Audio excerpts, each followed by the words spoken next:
Good afternoon, everyone. Just so for public record, we are Monday, September 26th, and I am calling this Yolo County Climate Action Commission meeting to order. As a reminder, this meeting is happening remotely and is recorded in compliance of legislation. And I will ask Kristen Wraithall to please do a roll call. And Kristen, if I forget after this, before we start with the agenda items, remind me to please read the names of the people in the public. Will do. Thank you. Okay, so to start with roll call, Commissioner Reed. Here. Commissioner Daddle. Here. Commissioner Ullman cannot attend today, so Commissioner Kim. Here. Commissioner Serena. Here. Commissioner White. Here. Commissioner Mvondo. Or Chair Mvondo. Here. Commissioner Austin. Here. Commissioner Alvarez. Here. Commissioner Bennett. Here. Commissioner Britton. Here. And our ex officio members, Sarah Morgan. Here. And Camille Kirk. Here. And then I see we're joined by Supervisor Provenza. Do not see. Although I do not see Supervisor Saylor with us right now, but we'll note if he is able to join us. Thank you, Kristen. And as of now, we only have one member of the public, and this is Christine Shoemaker. So as we are joined by more, I will make sure to announce them. And also Kate Reza from Yolo County RCD is also there, and I'm guessing also Kate's colleague. Thank you.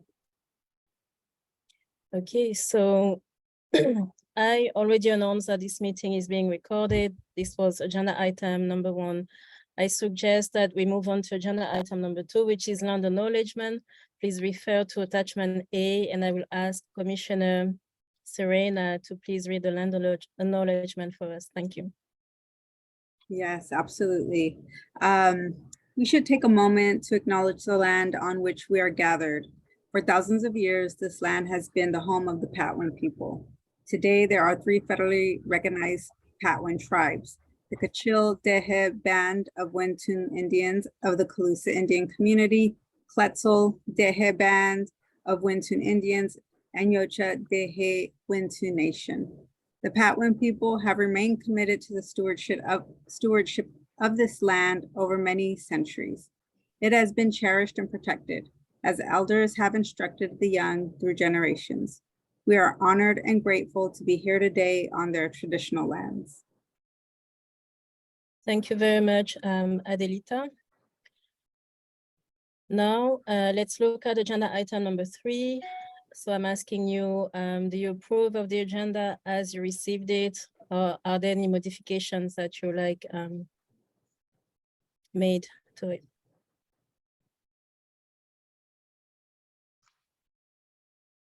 Okay, so if we are all approving it, will we have one person making a motion to approve and a second to that, please? We'll move to approve. That's Commissioner Britton. Thank you. Do you have a second? Sure, I'll second it. This is Robin. Thank you, Robin. Any discussions needed before we place a vote? I'm guessing no. Okay, so Kristen, I think we're ready to vote on it. Great. Commissioner Reed. Aye. Commissioner Daddle. Aye. Commissioner Kim. Aye. Commissioner Serena. Aye. Commissioner White. Aye. Chair Mvondo. Aye. Commissioner Austin. Aye. Commissioner Alvarez. Aye. Commissioner Bennett. Aye. And Commissioner Britton. Aye. Thank you. So the agenda has been approved unanimously. everyone. So now we are going to take comments from the public on items not already on the agenda. So as a reminder, we have in the audience Christine Shoemaker, Juliette Beck, Kate Fraser from Yolo County RCD, and I think Heather possibly from also Yolo County RCD. And then we have a public comment from Juliette Beck. Juliette, thank you for joining us. Please just feel free to give a brief introduction if there is any affiliation that you'd like us to be aware of. And thank you, you have 3 minutes. Thank you. Hello, Commission. My name is Juliette Beck. I'm a parent in Davis, and I'm calling in thinking about my role in our local climate movement, climate justice movement, active now with Fridays for Future. But first, I wanted to just acknowledge that we've gone through a pretty hot summer, and the effects of the heat wave in particular have been really front and center in my thinking. And I'm wondering too if the county keeps any data on who is accessing the cooling centers and how effective they were during the recent heat wave, so that we can learn as we go when we're experiencing these new extremes. The main thing I wanted to address today, though, was the historic climate strike event on Friday. It was a pretty remarkable day in Davis to be part of the global movement with our young people front and center in organizing a climate strike that marched up B Street from the high school to Central Park with a stop in front of the City Hall, where young people presented a list of demands centered on including their voices at the table in the process of designing and finishing the CAP, the City of Davis CAP. So there's some frustration with young people in Davis in particular that they have not been part of the process. So I think it's a good learning moment for us to recommit to making sure that the most impacted people, the young people themselves, are really engaged in the design of our climate actions and adaptation strategies. There was also a really important presence there by our friends from Pakistan. The Chitral region of Pakistan is right in the path of the melting Himalayan glaciers. And this is a community of people that I've gotten to know well over the years. I met a family through school, and they are part of an ancestral region, the Chitral region. Their ancestral territory has been absolutely decimated by the flooding and what there's called glacial outbursts, where all of the water and the debris that collects under the melting glaciers floods downstream villages. So my friend Safira Bibi wasn't able to come today to give her public comment, but she is raising funds and for relief efforts. She's already had an organization that was supporting education of young people in her region of Chitral. And that organization is now shifting to supporting families who are living in tents. It's about to be really extreme cold weather. They need the basics. They need blankets, and the kids need stuff to go back to school and rebuild their lives. And so these are the front lines of frontline communities impacted the most by climate change. As we know, a third of Pakistan is being flooded right now, affecting 33 million people. But when community members that are from these regions are here present in our community, I think we need to have some kind of obligation or way to support this solidarity effort. So I wanted to bring to your attention this fundraising effort by my friend Safira and her daughter Minsa. And the organization is called mass-edu.org. And I can put that in the chat, and hopefully that can get in the minutes somehow. Thank you.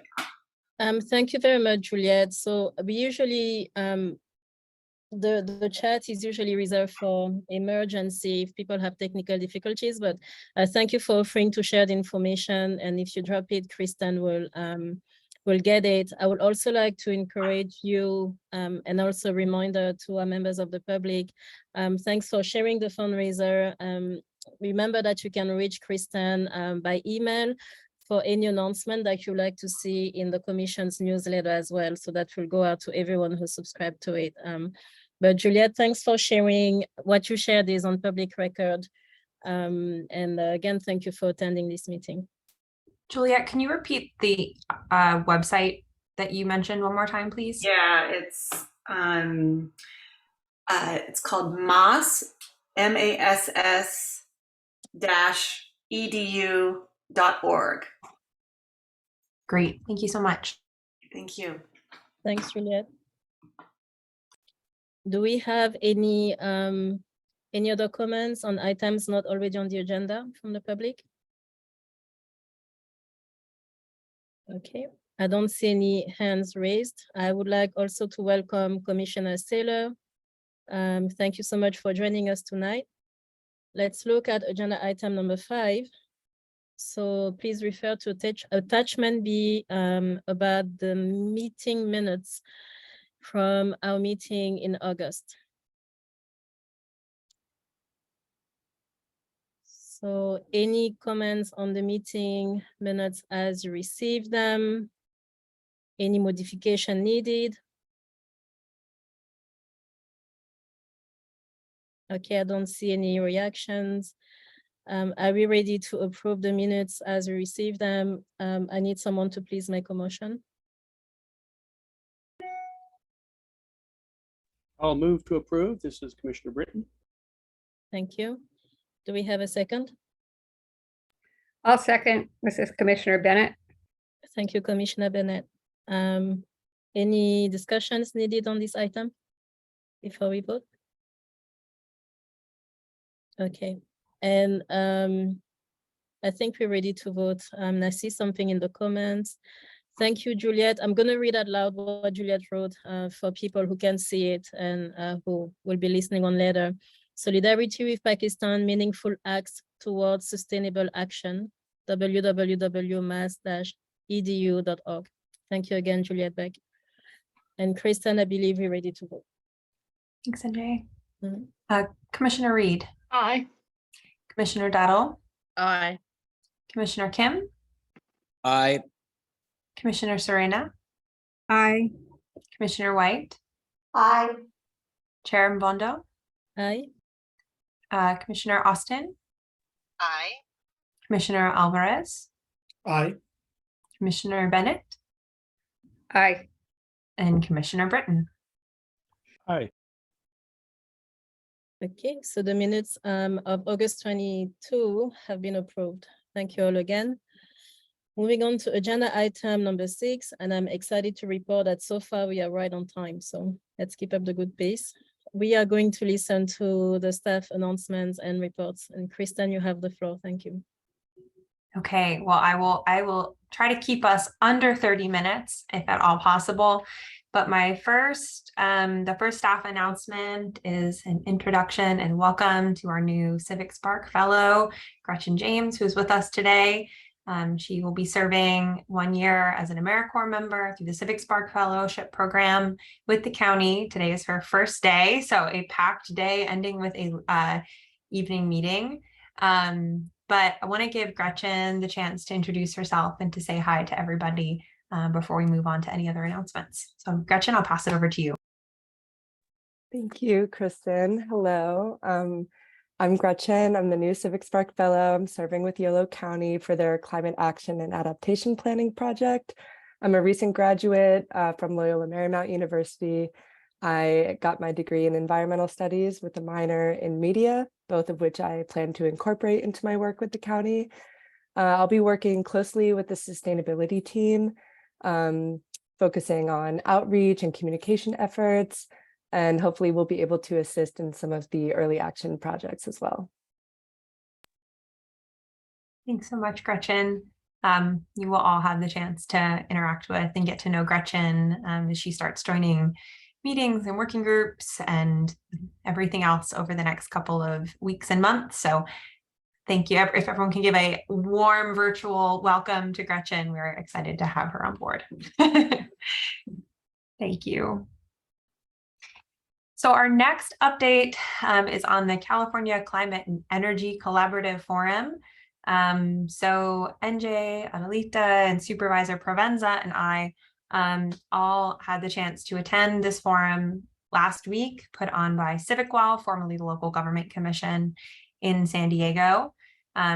We had the chance to organize a session focused on our commission, the history and founding of the commission, the work of the Climate Emergency Coalition that went into getting the emergency resolution passed, and then the process of setting up the commission and really leading this aggressive climate action planning process, but really focused on tangible lessons learned and how this could be applied to other jurisdictions who might be interested in setting up a climate commission. We had really positive feedback from our session, got to talk with a lot of municipalities who are doing similar work, who want to be working on similar projects. And there was a lot of excitement for what we're doing in Yolo County. And it was really amazing to be able to have the opportunity to get to chat with so many different folks and think about how we might be able to collaborate and join our efforts moving forward. NJ also, cannot give NJ enough shout outs for being selected as one of the closing plenary speakers and getting to talk about accountability and equity when it comes to climate work,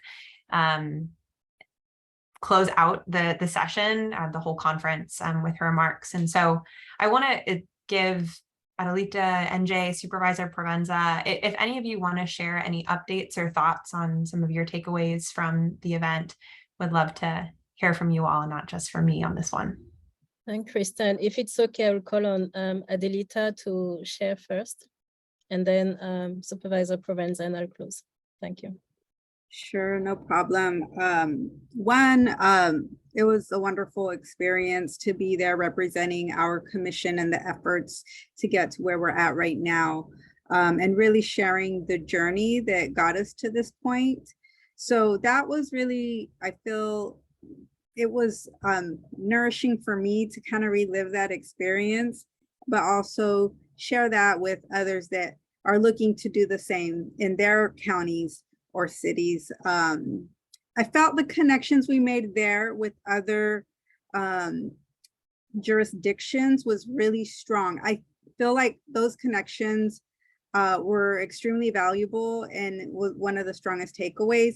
In addition to time in person with my fellow commission members here and Supervisor Provenza, really supporting us there as well, and being, just instrumental at sharing his role as well. So I feel it was an extremely strong experience. I just want to thank Kristen for, organizing us, keeping us on track, and really providing us with everything that we needed to have a great panel. It was really well attended. Felt like, as Kristen mentioned, really strong and positive response from those that attended, as well as, post panel, there was a lot of conversations and exchanges that took place that were extremely valuable. And I'm very grateful to have attended. I know a lot more about energy codes now. There was, probably a lot more that I need to process. I'm still processing from the forum. I'm still going through some of our notes and the things that I learned even just visiting booths there. So that's what I like to share. Thank you, NJ, for your leadership there as well. Kristen, Supervisor Provenza, it was a wonderful experience. Thank you. Thank you, Adelita. Supervisor Provenza. Yes, thank you. And thanks for including me in the YOLO team there. It was a wonderful experience. The weather in San Diego had a little bit to do with it. It was in the 70s the whole time we were there. But we were able to make a presentation that was very well received by localities from around the state. And we did get to see similar efforts in other areas and a need for networking across the state. One of my takeaways was that there's a lot of specific money that's now available or will become available in next year, that some of which is complicated to apply for, but I think that some regional efforts at applications might make sense. But there are going to be a lot more funds, and we're awaiting some additional information from contacts that we met at the event. So again, I thought it was very successful, and thank you for including us. And we got to know each other a little bit better. I found out what NJ stands for, and she may choose to tell you. And got to know my colleagues a little bit better, and that was worth the trip in and of itself. Thank you, Supervisor Provenza. So since, of course, many of you couldn't be there, I'll give you just some very brief, quick highlights. As a reminder, when this commission was started, all the commissioners agreed that we wanted to do this work in a way that will also be helpful to other communities, wanting also to have their own commissions and have access to the resources that have helped us.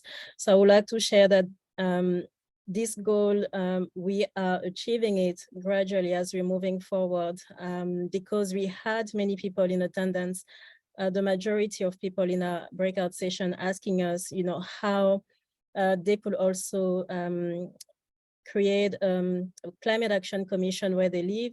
The second most asked question, not the second, in no particular order, another very much asked question was, how did we get elected officials to support this and also to attend? A very big shout out was given to grassroots activism, and specifically to Yolo County Emergency, the Yolo County Emergency Coalition, thanks to which a resolution was passed, and then this commission and the help from this commission. And then last but not least, there was much questions also about participatory budget. You'll be surprised or not to know that many other municipalities also have that on their radar and are wondering about the best way to make that happen. And as a result, again, of this commission's hard work, we were able to share the notes from the meeting last week, because we had a presentation from staff breaking down the different ways we could try to bring about participatory budget. Also much discussion about why this is important and why that matters. And so I think that's about it. Kristen, I think I'm just going to stop there. Oh, very important information. Since we are in the mindset of a framework as we're doing this commission work, we've made it easier for people to have access to quick links, and Kristen created a landing page. She's going to share the URL at some point again, but it's linktree YOLO Sustainability. So it's linktr.ee/YOLO Sustainability, and it has just the key links to the resolution, to the makeup of the commission, to the climate action and adaptation plan, and so on. And that's about it. So overall, very good, I want to say, response to the work we're doing, and lots of people looking forward to connecting as well, and to replicate the work that's been on here. Thanks, Kristen. The floor is yours again. Thanks, NJ. So I will leave it there with our conference. If anybody has any questions, please reach out and we'll continue to share resources from that as they come out. So I will move to the third staff announcement, so an update on the Climate Action Adaptation Plan request for proposals timeline. The county just takes a long time to go through our RFP processes. So I will continue sharing our schedule as we move forward, so that we're all oriented in this long timeline. But as a reminder, our RFP proposal form closed on September 8th. The county currently is working to collect references from the vendors who submitted applications. And we are hoping that sometime this week, the evaluator panels will get access to the proposals to begin our evaluation. We have not seen the proposals yet. You will have 2 weeks as a evaluator panel to review our proposals, conduct interviews, an additional week to conduct interviews if necessary, and then plan to update the commission. And then ideally, we're fingers crossed, but we will see how our timing goes. November 8th is the date we are targeting to bring a contract forward to the Board of Supervisors for approval. So it's a lengthy process. We are in it, but we'll hopefully have additional updates to share next month. But I will leave it there. Nothing much else to share at this time other than it is a work in progress. All right. Pulling back up our agenda here. The next update is a update on the Strategic Growth Council Regional Climate Collaboratives grant application. This is, you may have heard it referred to as the RCC program. The Greater Sacramento region's application is moving forward. The deadline is rapidly approaching for getting the materials in for this grant application. The regional collaborative representing our 7-county region is now being referred to as the Valley Alliance for Equitable Climate Action, VAECA. How we pronounce that is up for discussion. But this collaborative has centered around 3 primary strategies. One is developing a grassroots leaders network to connect grassroots leaders around the region.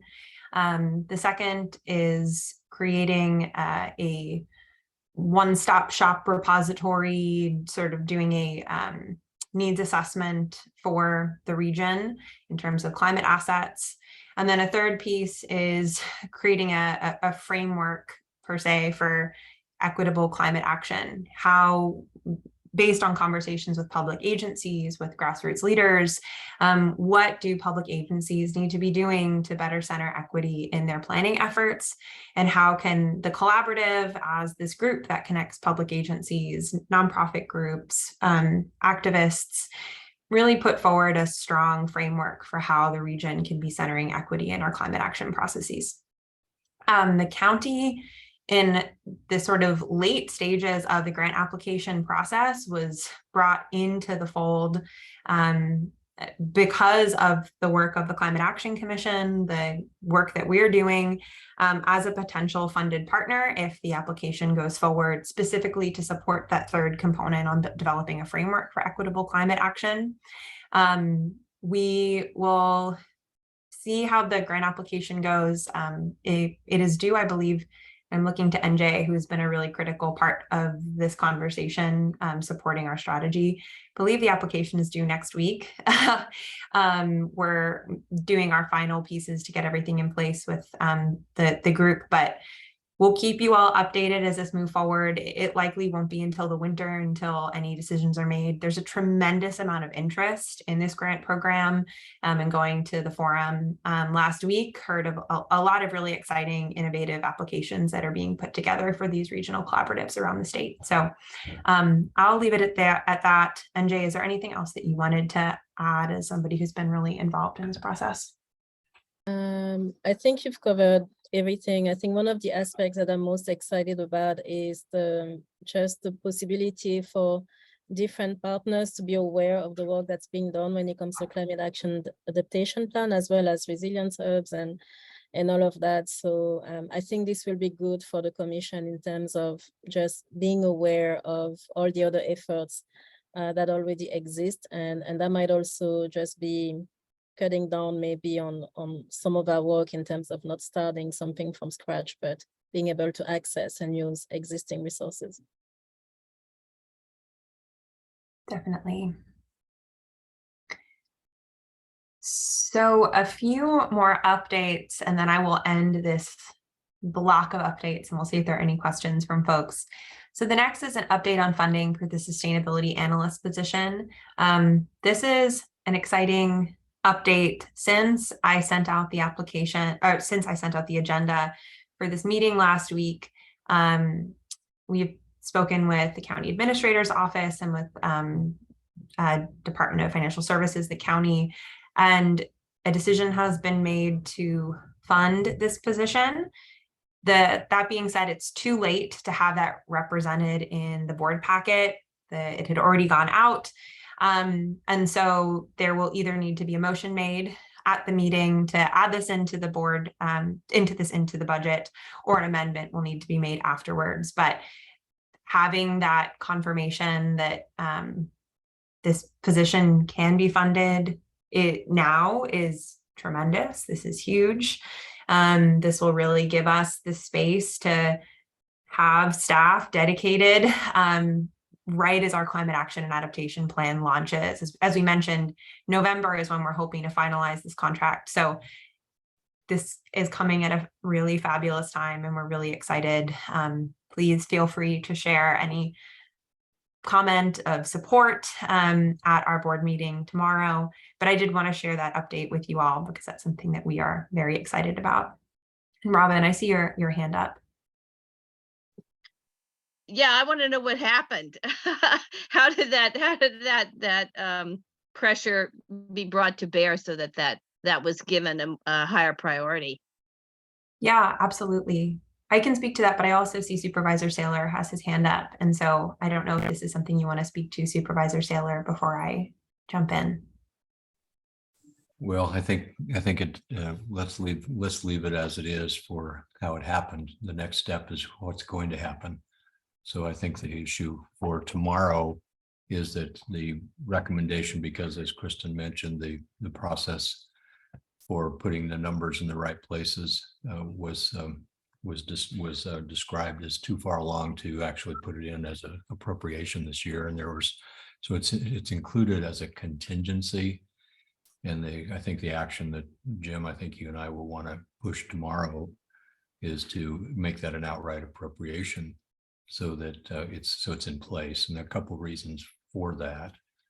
The reason that it's shown as a contingency item was that there's a grant application that some thought might support a part of the cost. Unfortunately, that's really not likely because that grant application only pays for new positions. And so what we need to do is to actually appropriate these funds tomorrow. The reason that we want to not have it be a contingency is that takes time. It's a delay, and that means you can't start the hiring process. And it means it means that it takes a while to hire somebody anyway. So we're already where it's already September. By the time if we started tomorrow afternoon, it would take a couple more months before you can even have somebody on the job. If you don't have the money appropriated, you can't start the hiring process. So Jim and I haven't spoken, but I'm confident that we want to pursue this as a direct appropriation. The final point is that if it's in a contingency, that means that it requires 4/5 votes to appropriate it at some later time. And so while that's likely, we hope that we have 5 votes in favor. You never know. And it's much better to make the appropriation at the time the budget is adopted and just be done with it. We know we want to support this. So I think, and in any comments that you can appropriately provide in emails or in public comment section on the budget would be wise, I think, to talk about why you feel, if you feel that this is an appropriate action for the board, encourage us to move forward. So that's most of what I have to say about that. But the idea is let's get it in place and get the resources we need to do the job, and not have us be tentative and wondering if we're going to be able to have the staff support to actually pursue this board priority.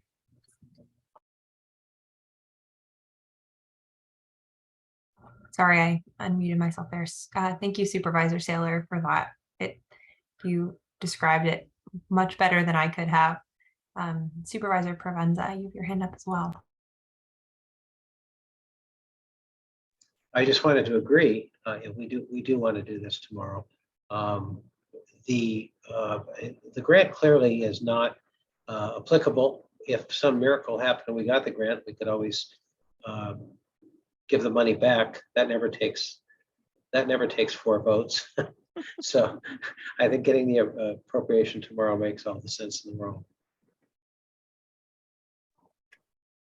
Thank you both so much for sharing your thoughts, and I really appreciate that and that confidence in what we're doing and that support. And so just to reiterate, if anybody, we're feeling positive about the direction that this is moving. It's looking better than it did last week, but having that, any additional comment, support to get this across the line tomorrow are going to be greatly appreciated. And of course, we'll provide an update after the meeting tomorrow, after the board meeting tomorrow, to share any news that we have. So I think I will leave that as is for now. 2 other board meeting related updates. The first of which we had mentioned that NJ, as the chair of the commission, would be providing an update to the Board of Supervisors. With everything going on and us being away in San Diego, we decided to move that to October 25th. I think the original plan was to have it be after the board discussion on the budget, which seemed like a lot, and that attention might be elsewhere. So that has been moved to October. The other piece of this is we are planning to bring forward, I am working to identify funding for our 4 compensation policies that we discussed at our last commission meeting in September. We are planning to bring those 4 policies forward as a package to the Board of Supervisors in October. We had an initial conversation with Supervisor Provenza and Saylor, got their input on the policies, and we're working now as staff to really develop a strong message for why this is necessary, why this is important, and why it has value to the county to move forward with the compensation policies that we discussed. We're really excited to take these forward. And my final request for you all is, if you are tracking, if you are aware of any grant opportunities that might be able to fund our compensation strategies that we discussed and voted on last month, please send them my way. I'm working on at least 1 grant application in the coming weeks to fund some or all of the 4 compensation strategies. But I'm at this point feeling confident that between the budget and the grant opportunities that are out there, we will be able to fund all 4 of these strategies. And so it's a matter of bringing them before the board and getting the permission to do so. So I will leave my updates at that. I believe I kept us almost exactly to 30 minutes, but I will stop to see if there were any questions on any of those pieces before we move on to our working group update. Yeah, I don't have questions. So I'm waiting to see if fellow commissioners have questions before going to the public. Okay, I don't see questions from commissioners. I want to welcome Leslie Crena from Cool Davis for joining our meeting. Leslie is in the public. And Christine Shoemaker, you have your hand raised. You have the floor for about 3 minutes. Thank you for also sharing a brief introduction, if you wouldn't mind, and we are listening. Thank you. So my name is Christine Shoemaker. I'm a retired plant molecular biologist, longtime climate activist, and presently a member of the Citizens Advisory Committee for Valley Clean Energy.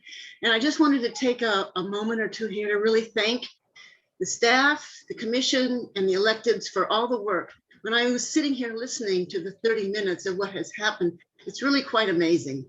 And it comes down to all 3 of those, the staff, the commission, and the elected officials.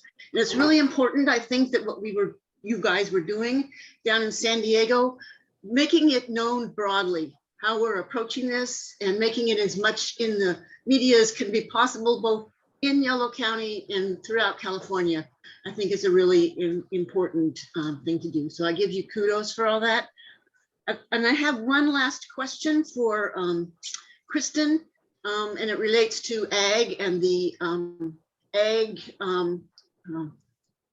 first actions. I think it's really important for us as a partially rural and ag county. Or is that still going before the board in November? Is that still the plan? Thanks so much for that question, Christine. So it is not currently going before the board in November. I think we had received some feedback. We received feedback from a number of parties about how to better structure the early action as we had proposed it. So as a reminder for folks, we had was the YOLO agriculture equipment retrofit program. The project as it was approved by the commission was specifically focused on UTVs, so small utility vehicles, retrofitting those for farms. We've received feedback from a number of sources and that we might want to revisit how we structure this program to potentially have it be more broad. I think that, and also to really make sure and make it clear on our end that this is the best use of ARP funding in terms of emissions reduction. So I agree, this is a huge priority. And that also means that we really want to make this as strong of a program as possible before we bring it to the board. And we're worried that it wouldn't have full board support in its current form. So on the staff side, we're working to come revisit the project as it's written, and we will come forward with a new and updated proposal once we've been able to do that. But unfortunately, capacity has been really constrained the last month, but we've not forgotten it. We're tracking it and hope to have an update soon. Thank you. Thank you, Christine. Do we have any additional comment from members of the public? Okay, I don't see any hands raised. Commissioner Britton, you have the floor. Just a quick follow-up question on the early action. Is that going to come back to us before it goes to the county? Okay, great, thanks. Yes, and for folks who might not be seeing my head shaking, yes, it will come before the commission for additional discussion before it goes before the board. Thank you, Ken. Thank you, Kristen. Kristen, do you have anything else to add, or is this the end of the staff announcements and reports? This is the end of staff announcements and reports. Okay, thank you. And we're right on time, actually 1 minute under. So let's look at agenda item number 7, and here updates from our working groups. So we will start with the Equity and Engagement Working Group, chaired by Commissioner Serena. So Adelita, we are listening to you. Thank you. Thank you, Chair Mambaro. I'm going to keep it as brief as possible, but also as detailed as needed. We met, myself, Commissioner Reed, and Commissioner Austin, and of course, Kristen Rithwall, for the first time as a group. And it was really, really kind of just digesting what the next steps of this equity group would look like. And one of the things that we did talk about is not stating a minimum number of members. We want to make sure that the inclusion part of this group is there. We want to make sure that those that want to be engaged and involved here can be. You know, with a chair and vice chair serving as a liaison, we feel like this could be manageable. We want it to be representative and, of course, of the goals of the commission to keep an inclusive lens on the direction that it goes.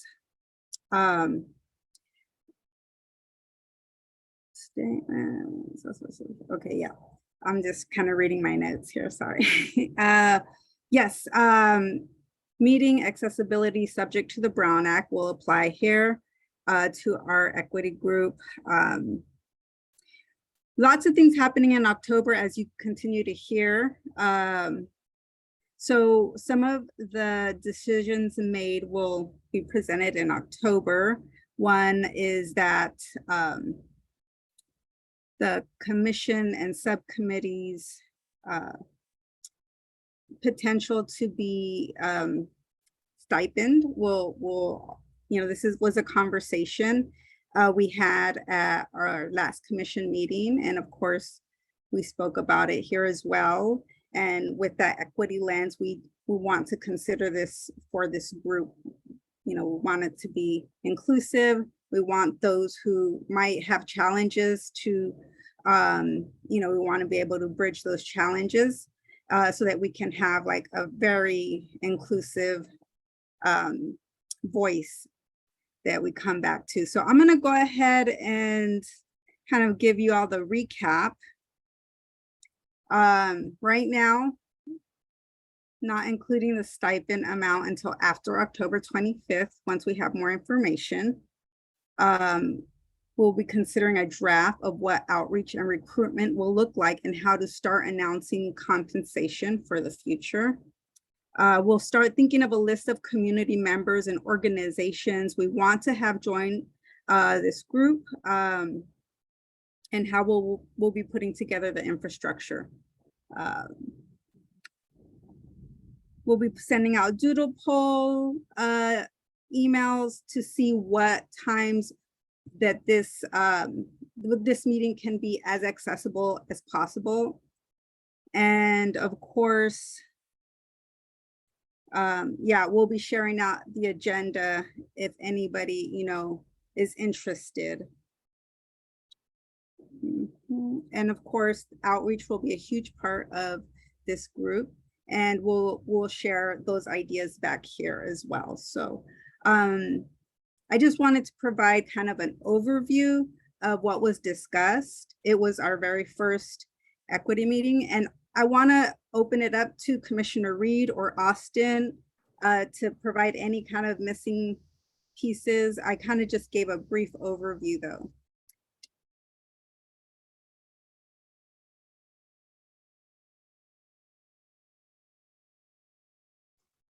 No, it was a good overview.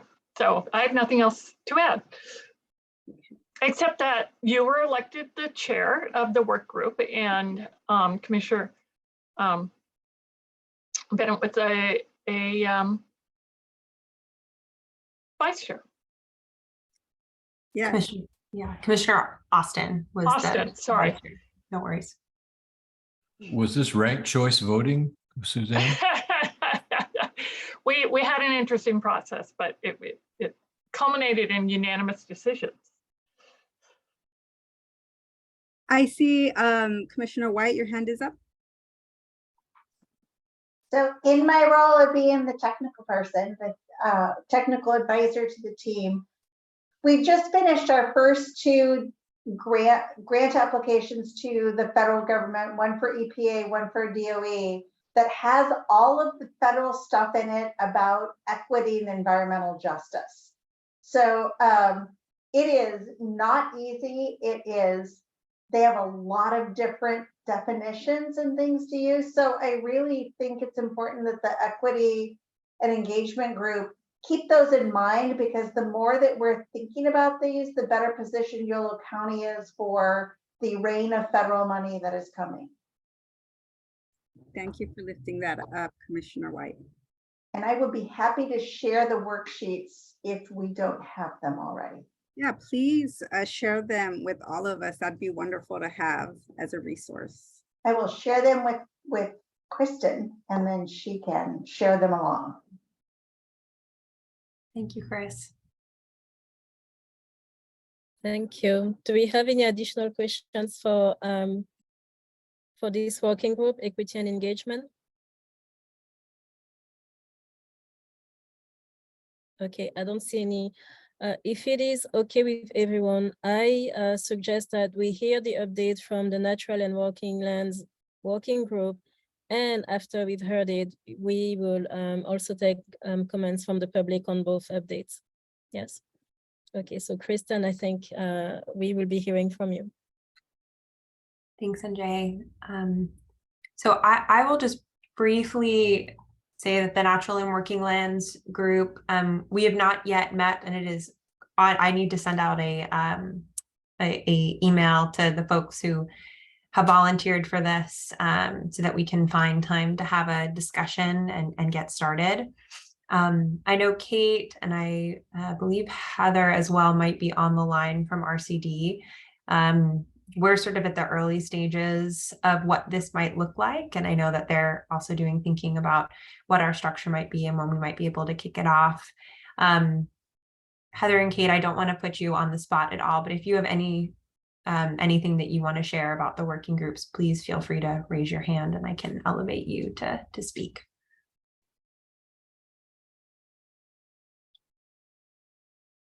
All right, I believe this is Heather that I am elevating here.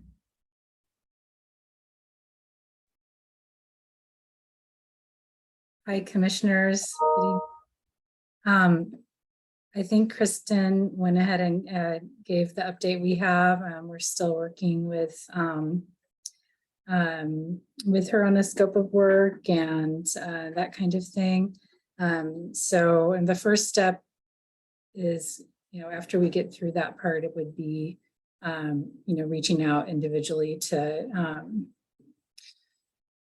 voices that we want to make sure are going to be able to be included in the discussion and finding interest with the working group. So there's a lot to do, but we do want to get started soon. So I just wanted to show my face. I didn't have anything really substantial to add, but that's where we're at. Thanks, Heather. And I owe you multiple emails, so apologies for that, but thank you so much for joining and for adding that comment. Thank you.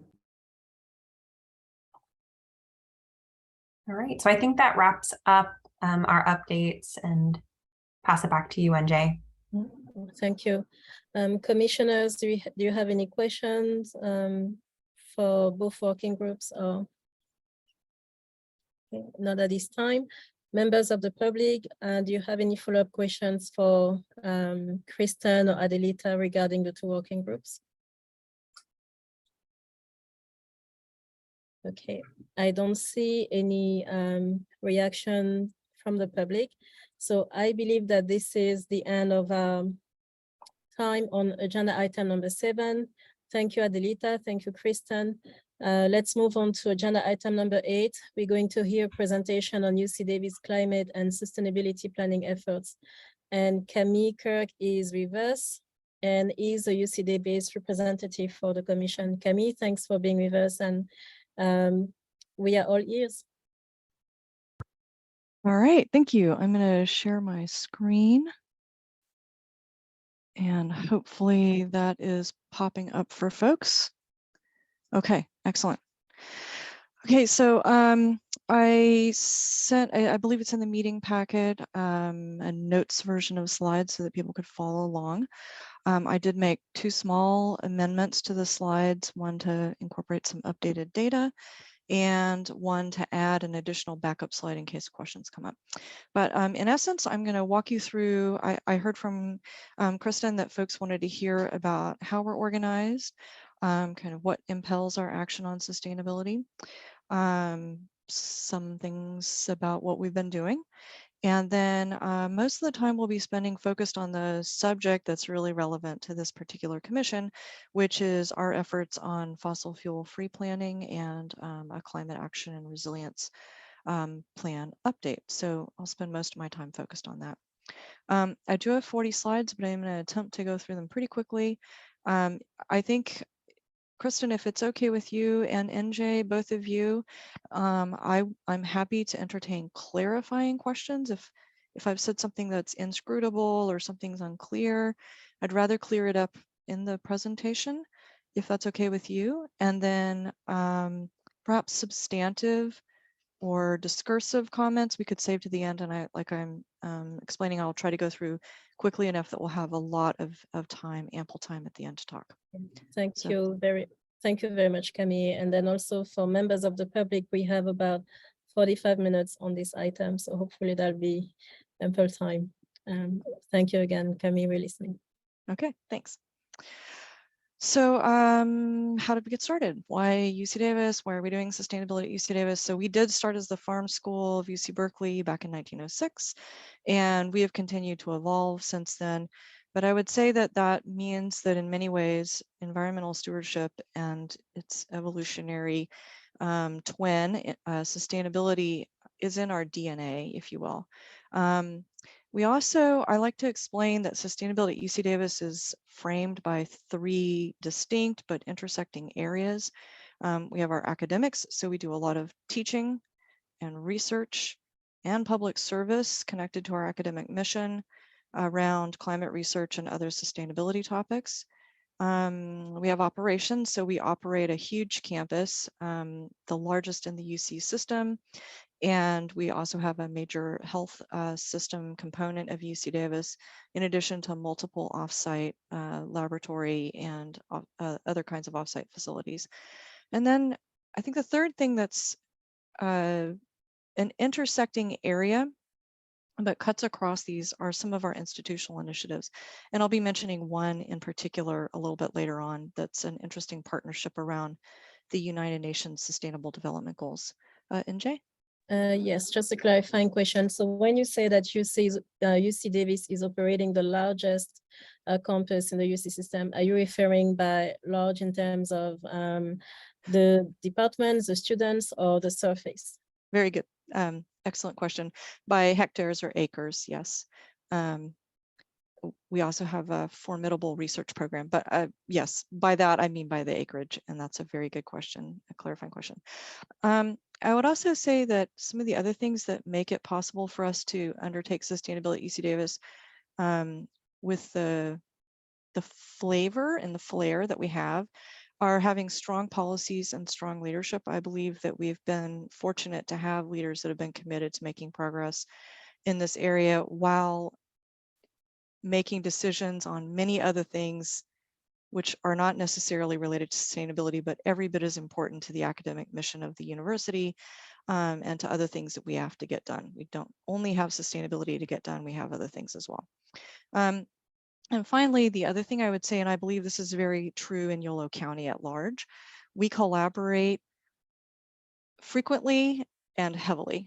So we're constantly looking for ways to collaborate with folks, and we do a lot of pilot projects, and that's another big part of the way in which we're able to successfully launch things is we do a lot of collaboration and we test things out, which then gives us an opportunity to figure out where things have gone wrong and move on. The Sustainability Office, just very quickly, this may be too much inside baseball, but we have our core roles are to demonstrate leadership, to foster connections, and to create a culture of sustainability. We do that in a variety of ways. We are the lead unit for developing plans for the campus, but of course we don't do that in a vacuum. We do that with that collaboration I was mentioning. Fostering connections, I like to say that absolutely nothing hard gets done on your own.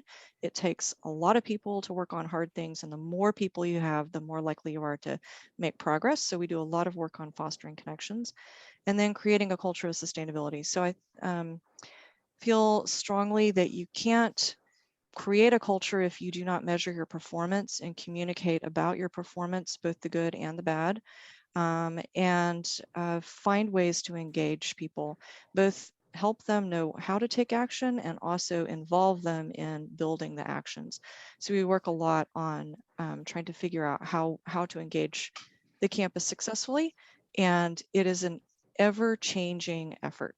Just as soon as it's kind of like parenting, as soon as you think you have something figured out, the context changes and you need to keep at it and keep working on figuring out how to run successful engagement. Quickly, our organization, we have a director and then 4 key staff. We're going to be recruiting for that assistant sustainability planner. We're organized in lines that support our mission. And I do have a colleague at health. We do not have a reporting relationship. We have a collaborative relationship with each other, which is why you don't really see a line drawn on the chart over to the director of sustainability at UC Davis Health. The only other thing I'll say is that we hire a lot of students, and we also have a lot of student fellows who are on stipends.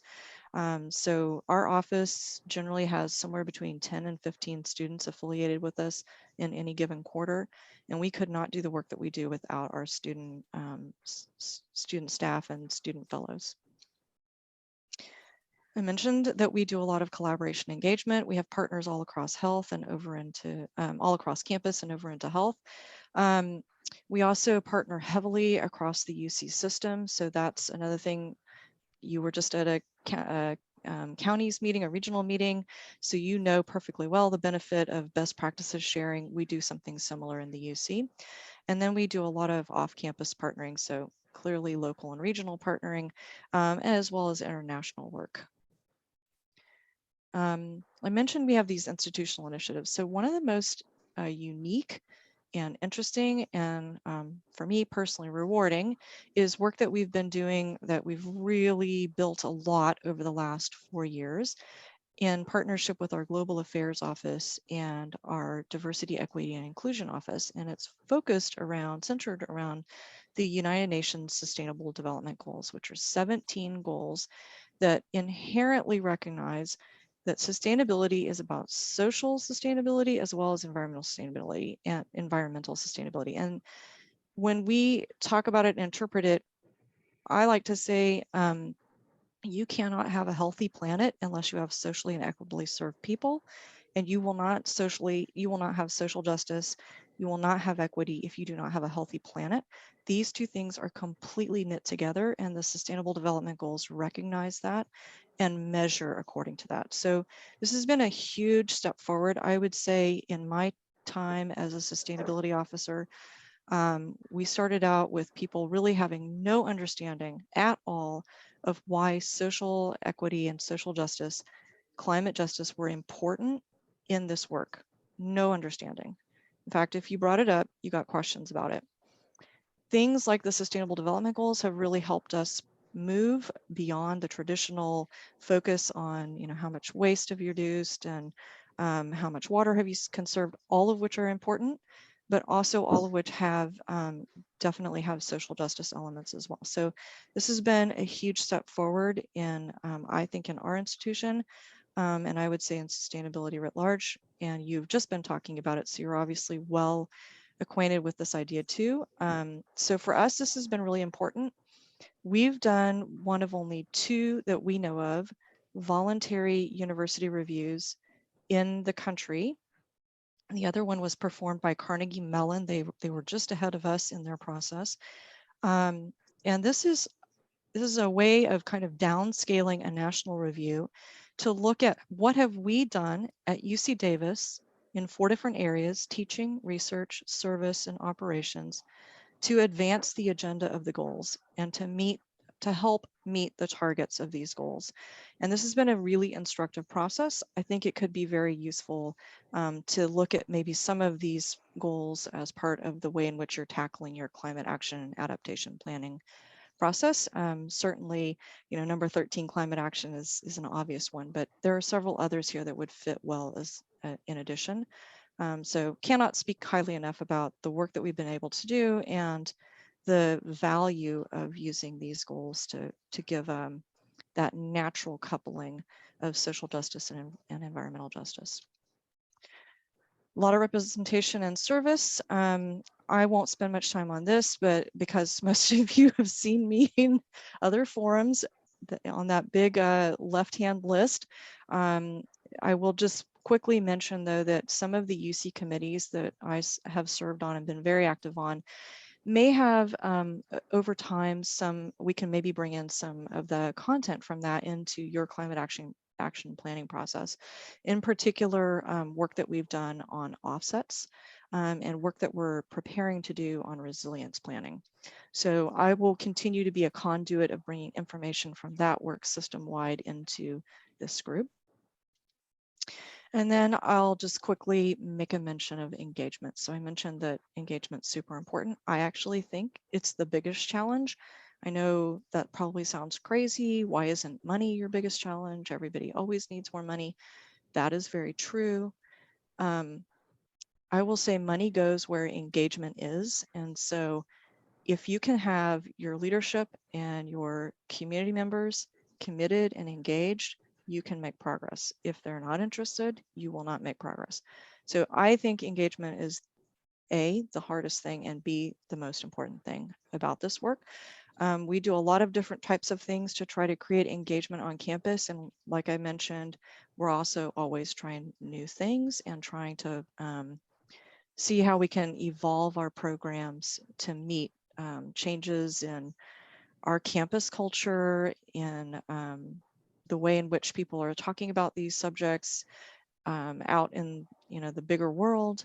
And so I look forward to learning from you how you are engaging the county, because I'm sure there are things that you're learning that I can bring back to UC Davis, and we can work with some of your techniques and ideas. I was specifically asked to mention our campus advisory committee on sustainability. And I'm going to actually mention it twice, but I'll first mention it as part of our overarching organizational structure to support sustainability. We have an advisory committee for campus that has a health affiliate on it. Health also has their own sustainability advisory committee. It is a more informal structure, and I serve as the member from the Davis campus on that. Our committee is very formally challenged. It has charged. It has very specific, sometimes it's formally challenged too, but it's formally charged. It has very specific tasks that it's been asked to do, and it has a very specific membership. The membership is very broad across campus. It includes students, it includes academic partners, it has external representation from city. Sarah and Kristen are also on our committee. And then we have a really wide variety of operational staff that are part of our effort. And this is because no one owns sustainability, not even the sustainability office owns sustainability. It's everyone's effort to be part of. So we're trying to be super broad in our representation. And we're actually getting ready to add a communications member to this. So our staff will grow a little bit by adding one of our communications colleagues into the mix.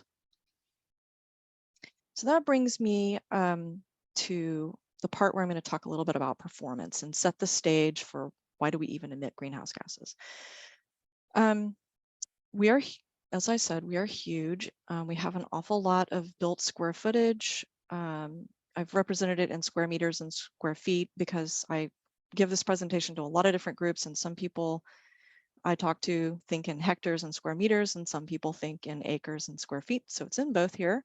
We're also the size of a mid-sized US city, or the size of a Davis or a Woodland on any given day on our campuses, the Davis campus and the Sacramento campus combined. We have almost 40,000 students, 38,000 and change. We have 25, almost 26,000 employees. They're about evenly divided between Davis, the employees, between Davis and the health campus in Sacramento. We have pushing 1,200 buildings. So we have a lot of high energy use and high water use square footage, which is a big part of what contributes to our footprint. And we have some pretty interesting power supplies, and we also happen to run almost all of our own infrastructure.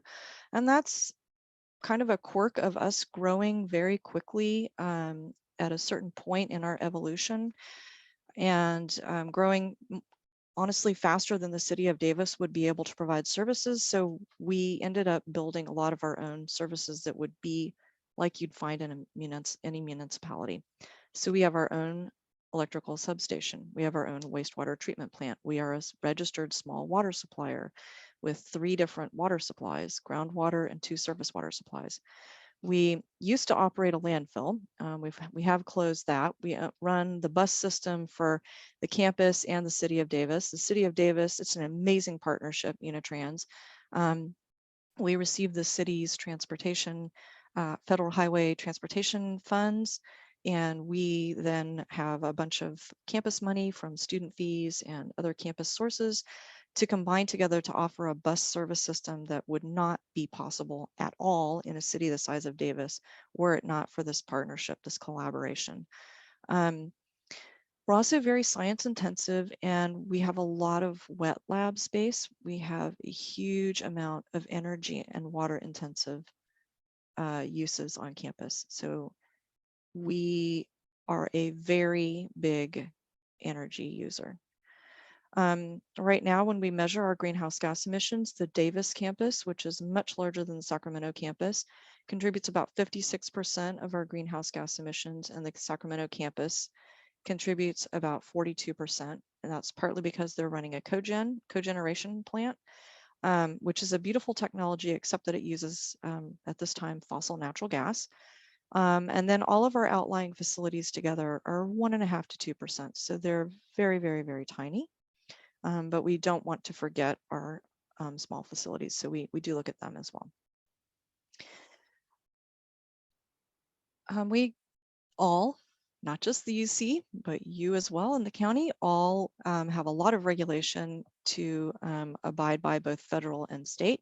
And the state, of course, continues to make progress on legislation, such as what was just signed a week or so ago, to advance goals for climate action.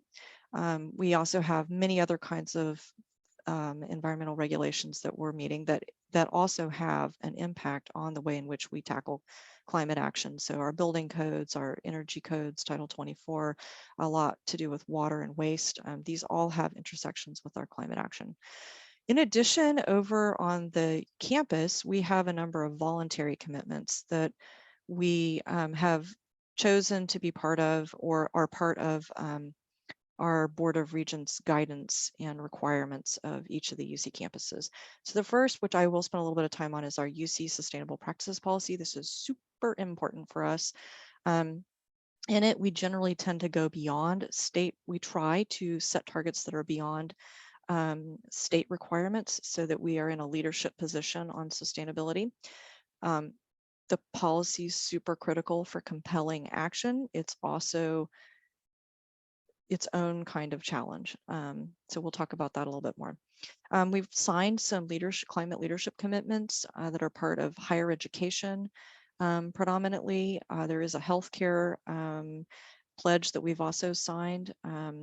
Those are very much voluntary, and they're very much about compelling action within those two sectors, either higher education as its particular mission or health as its particular mission.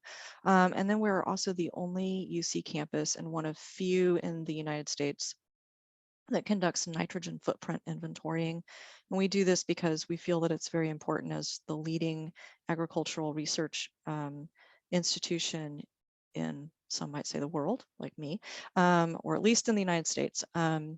We feel it's very important to document our nitrogen footprint as well. So those are some of the voluntary commitments that we have. The policy I mentioned, and it's comprehensive and looks kind of like, you know, building or California's general code. We've got all sorts of different areas that we cover. And this is a policy that was born out of student activism. So students in the very early 2000s noticed that we were teaching and doing a lot of research on climate change, but we were not, and other sustainability topics, but we were not necessarily walking the walk in our operations. So they asked for us to create an operationally focused sustainable practices policy. So this policy is very focused around operations, not so much around teaching and research, but it does have tentacles into our academic side. The policy started out with two sections, green building and clean energy. And then from there, it really took off. And as you can see, it's very much a living policy. It's getting updated all the time. And it's stewarded by work groups that are formed of interested and relevant subject matter experts across the UC system who participate in groups that meet anywhere from monthly to quarterly to steward the policy. I mentioned some challenges. You can see that with all these evolutions of the policy, we're starting to see that some things are beginning to intersect in ways that are not always helpful because we have them in different sections of policy. So it can be difficult to remember where things are. It's getting to be a very long policy. But this policy is enormously important in the UC for compelling our action. And it has some pretty strong targets in it, zero waste, for example. It has a pretty significant water goal of a 36% reduction in water use against per capita against a baseline in the mid 2000s. It has a carbon neutrality goal, and we're actually in discussions right now about the evolution of that goal as we learn more and more about how carbon neutrality works and what we may want to evolve it to. And then we continue to evolve our work on our energy use intensity factors. So how much energy do you use every year per square foot? So we're starting to think about how we might push that as well. So in a nutshell, we have a lot of goals in this policy, and this policy is super, super important in the UC for driving our action on sustainability. We have quite a few policy sections that are focused on climate action. We have ones that specifically talk about energy efficiency, both for new construction and energy efficiency targets for our existing buildings. We have renewable energy targets that are both on-site and then collectively across the UC. We have carbon neutrality target, which I mentioned. We have, that's by 2025, and I'll get into that a little bit more in a minute. We have a building decarbonization goal, which it's actually, you now cannot build a building in the UC that is not electric. You cannot use natural gas or other fossil fuel to heat water or air for a building. There could be some specialized use that you might make a case for being allowed to use natural gas, fossil gas, but you cannot build a new building that is not already connecting up to an existing central plant that uses fossil fuel. So that's a big part of our work. And then we also have some targets for decarbonizing existing major central campus infrastructure, like cogeneration plants and steam boilers. And then finally, our newest addition to the policy is strong guide, or elaborate, I would say, guidance on carbon offsets. So we've done a big process on helping finding out across the whole UC what the values and principles are that we should be applying, and then we are now translating that into what offsets would be available for us that would meet our values and principles, and those generally have alignments with equity and climate and environmental justice requirements, co-benefits, and then doing what we can to advance our own research from our faculty and graduate students to create our own kinds of offsets.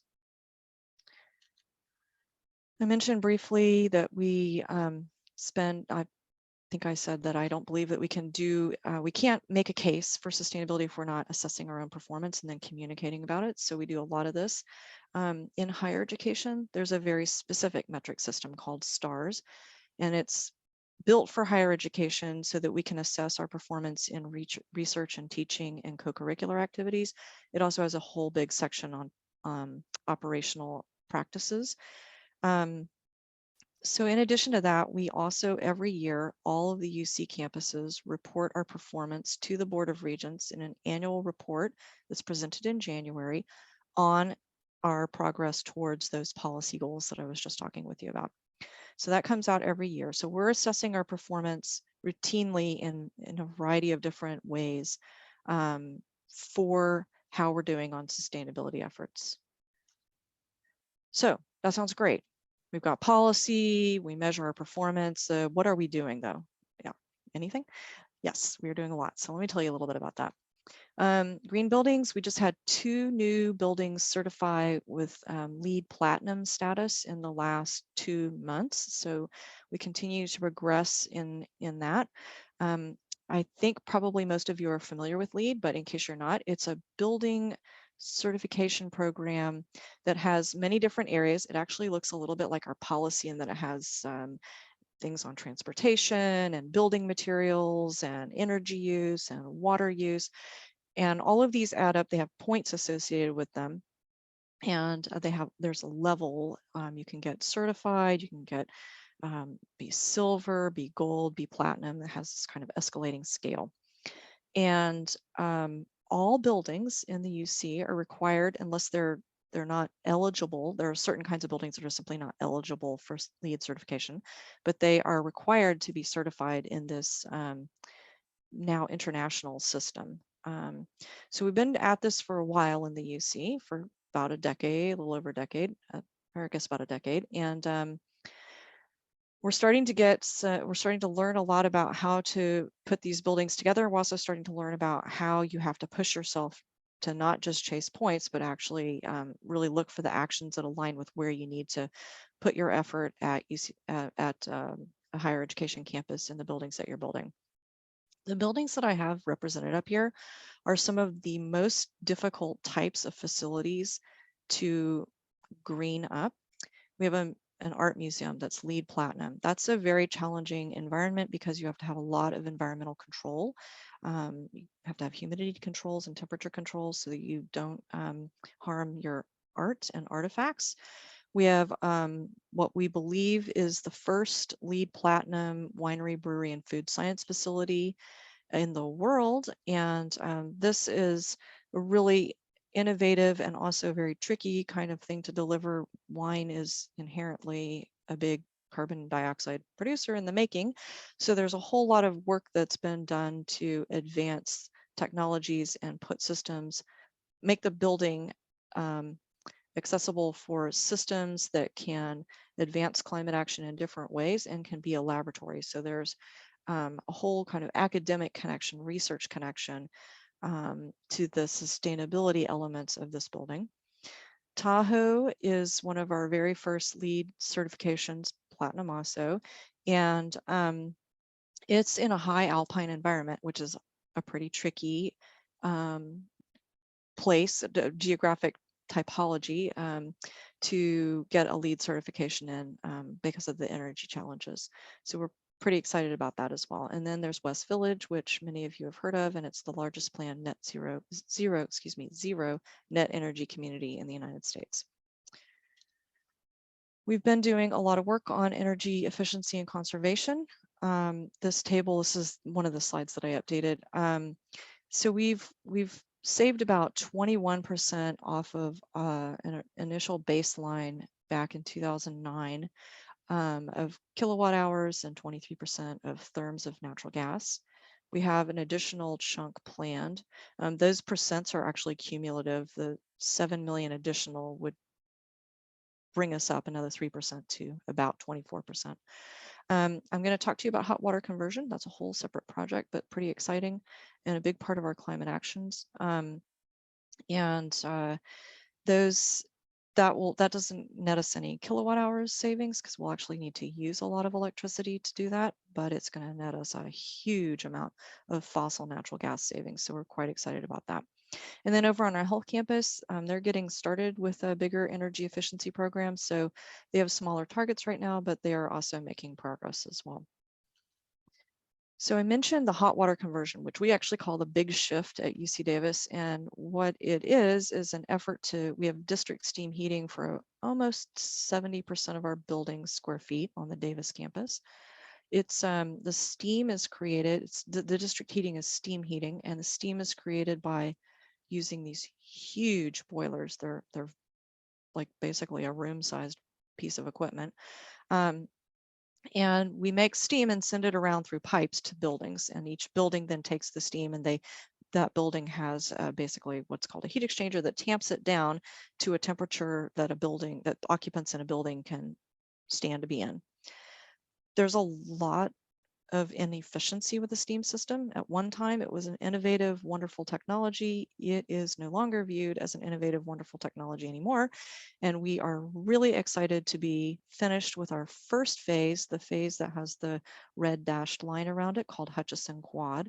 And we're kicking off planning in about a week and a half for our second phase, which will be that blue squiggly part that says plant and the purple area that says life sciences Segundo. And those two areas will be our next phase of work on this big shift from steam to low temperature heating hot water. So the hot water, we'll be able to use less water because it's a more efficient technology, and we'll have new pipes that don't leak. If you've ever been to our campus in the winter, you might have walked around some areas and seen steam coming up off grass, and that's because our steam system leaks, so we can't wait to move on from it. And then we'll also save an enormous amount of fuel because it's far more efficient. And we also get to use the miracle of physics because in addition to having a district heating system, we also have a district cooling system that's a chilled water loop. And no matter how cold that water might seem, there's still a lot of latent heat in it. And we will use heat recovery chillers to pull more heat out of that cold water and send that heat into our hot water system.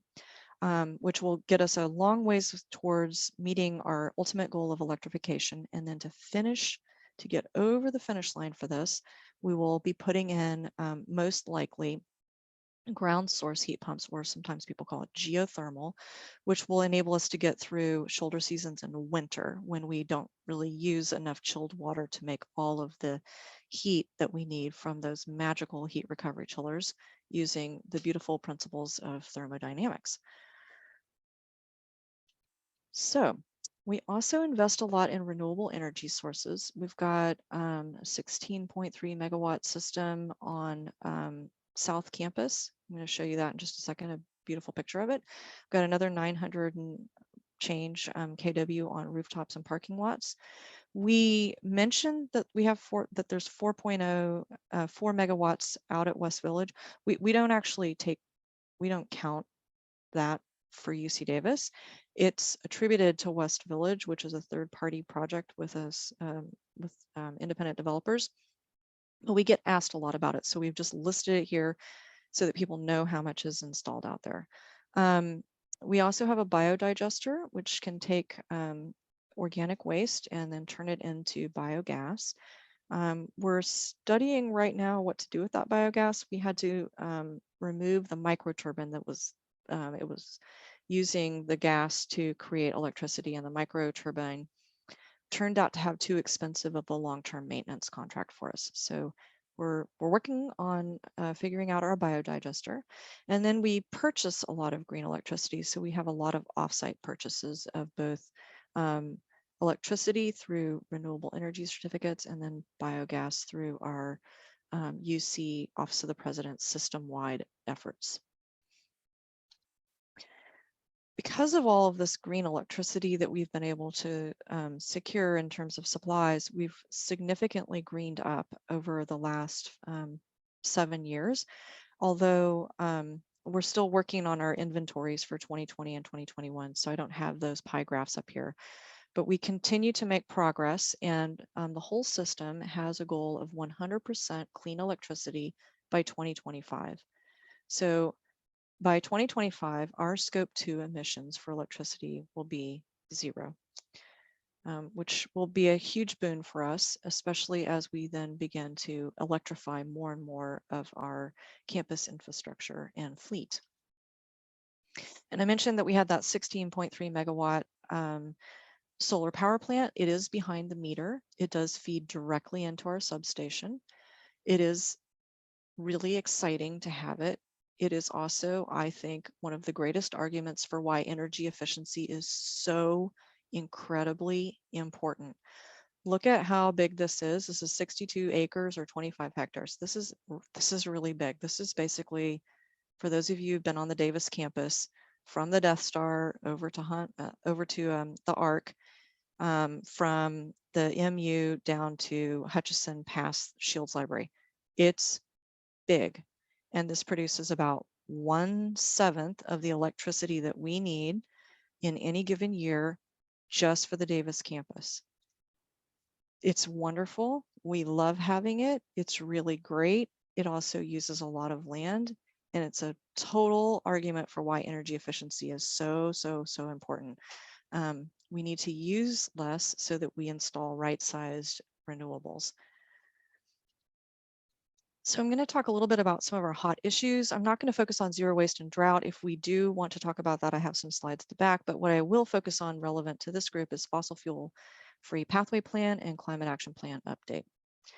So I mentioned we have these policy goals, and one of them is climate neutrality, and that's by 2025 for our business operations and 2050 for commuting and business air travel. And we emit, I've told you some different reasons why we emit. We have steam boilers and a cogeneration plant. We have fleet vehicles. We have tractors. We have trash trucks. We have, we use research gases. We have a wastewater treatment plant. We buy electricity. We have commuting. We have business air travel. We have all kinds of things that create emissions. And our carbon neutrality goal is focused on scopes 1 and 2, the pink line around those two left arrows going up. And this is a great goal, But carbon neutrality could be achieved by buying offsets. So one question is, how do you compel direct action and not just buy carbon offsets? And we are making progress. I just told you about all these different things that we've been doing, and we do see a decline in our emissions, and that's really great. We're at about 1990 level emissions, but that's a really long ways from zero in 2025. So the question still remains, what's the game plan? And that led a group of advocates at UC Davis, faculty, staff, and students, to create a petition last November and present it to the chancellor, calling for UC Davis to eliminate the use of fossil fuels and to create a plan for doing that. And the chancellor accepted that petition, that charge, and he in turn asked me and my co-chair of the Campus Advisory Committee on Sustainability to prepare a fossil fuel free plan for him by the end of the year, which is starting to feel incredibly close. And in the plan, we need to have some specific actions identified that the campus can take to move away from fossil fuels, some dates associated with that, and some rough costs associated with these actions. So I'm going to describe the process for that, but we're currently in the middle of the analysis and the writing up for that. And what we'll do is present this to the chancellor and his leadership team for them to then take forward and start figuring out what kind of time frame and implementation order they would like us to, or they may have more questions for us, which we would need to do more analytical work, but they would be basically then making decisions out of the work presented from this plan. And you'll notice that it calls on the Campus Advisory Committee on Sustainability to be actively engaged in this, along with campus subject matter experts. So we've already mentioned the Campus Advisory Committee. I'm not going to review our charges, but I will say this was not a charge when we formed our committee. So we've bolted it on, and it has pretty much driven committee business over the past year.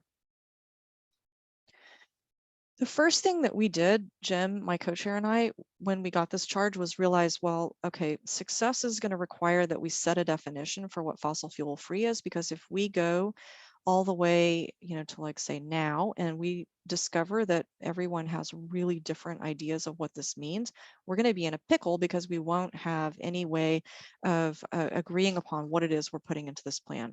So we took quite a bit of time to work through defining what fossil fuel free means for UC Davis. It could mean a lot of different things. For us, it means 95% no fossil fuel use measured annually for scopes 1 and 2 against a baseline of 2019. And you might ask, why 2019? It's because it was the last year when we had fully normal operations pre-COVID. And we imagined that we would be over time coming back to something similar to that level of operations of people coming to campus.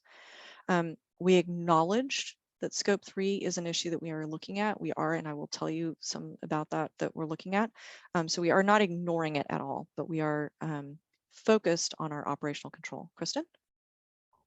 I'm just giving a quick time check. We are rapidly approaching time. Oh, and okay, so I'm sorry. No worries. I should have given you a heads up sooner. Okay. But if we could maybe 3 to 4 minutes, yeah, if that works, totally. that'd be great. Thank you. My apologies. I don't have a clock on my, I have to work on putting a clock on my computer so I can keep up. We then set a vision for it, which just basically reiterates the things that I told you. And we started in on our process for creating the plan. Everything in red is a type of engagement that we've done with our campus community and senior leadership. And the rest of the chart is really the process, that conceptualization, scoping, and analytical process for this document. We're in drafting right now. We're actively writing our chapters right as we speak. And we're working towards having a draft plan in November so we can hold town halls for the campus community in November and present a draft plan before we take it to senior leadership so that we can get plenty of feedback. The outline for the plan is pretty much what you might expect. It's focused again on those operational aspects, and we have different authors for each of the chapters. This isn't something that we've done before, and probably most places wouldn't do it this way, but we thought it would be very good to have our subject matter experts contributing and helping to write the plan. I'll just say really quickly about our climate action plan. So we get the fossil fuel free plan done in December, and then we will turn around and in January begin our climate action plan and resilience plan update. And this will have a strong focus on incorporating environmental justice into the plan. We have a graduate student fellow that we've just appointed, a climate and environmental justice fellow, who will be helping us incorporate climate justice and environmental justice into our fossil free plan and then into our climate action plan. And with that, I think I'm going to skip these because they're pretty straightforward and give everyone a chance to ask questions in the minute or two remaining. Tammy, thank you very much. And as a reminder to my fellow commissioners and to the public, the slides of these wonderful presentations are available on the agenda in the attachments. Commissioner Kim, you have the floor. Yes, thank you, Camille. Wonderful presentation. Two-part question. One is, are you familiar with any UCs or maybe just universities generally speaking who have collaborated with city or county governments on maybe if not climate programs, but climate projects? And I ask, going into the second question, knowing that UC Davis, there's a lot of exciting climate technologies happening happening from the UC Davis research. And this is kind of more of an open-ended question, but if UC Davis were to be the first university to partner with a municipality at a city or county, and maybe leveraging some of the technologies from UC Davis and or practices that you presented today, any thoughts of what that could potentially look like? Great question. Great questions. So yes, there are higher education institutions that are partnering with local jurisdictions and regional jurisdictions. And in fact, UC Davis is actually already doing that. One example that springs to mind is our collaborative work with the City of Davis on getting electric buses for Unitrans through a grant program. That was a joint effort together. For the City of Davis Climate Action and Adaptation Plan draft that's out on the streets right now for public comment, there was a technical advisory committee that included, I want to say, maybe 12 members of UC Davis faculty and staff who were involved in providing some ideas for solutions. There are probably other examples that I could give, and I'll work on thinking of some of those and send them over in writing. Thank you, Commissioner Reed. Yes, thank you again for the presentation. It's quite comprehensive. And regarding your fossil fuel plan, I congratulate UC Davis on divesting its investments in the fossil fuel industry a few years ago. I had questions on your sustainable operations with respect to food services and zero waste.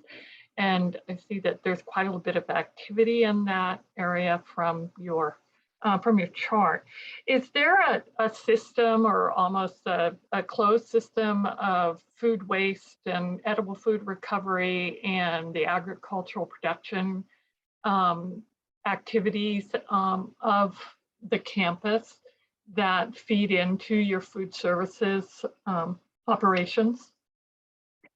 So I would say that we have imperfect systems at this point. They're not comprehensively super complete. We do have, there is food production that does end up in the dining commons.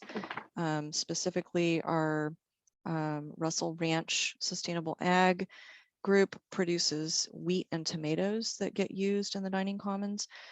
We do collect pre-consumer waste from our dining commons and use it in, put it in our biodigester, and we have some other streams as well that we're putting into the biodigester.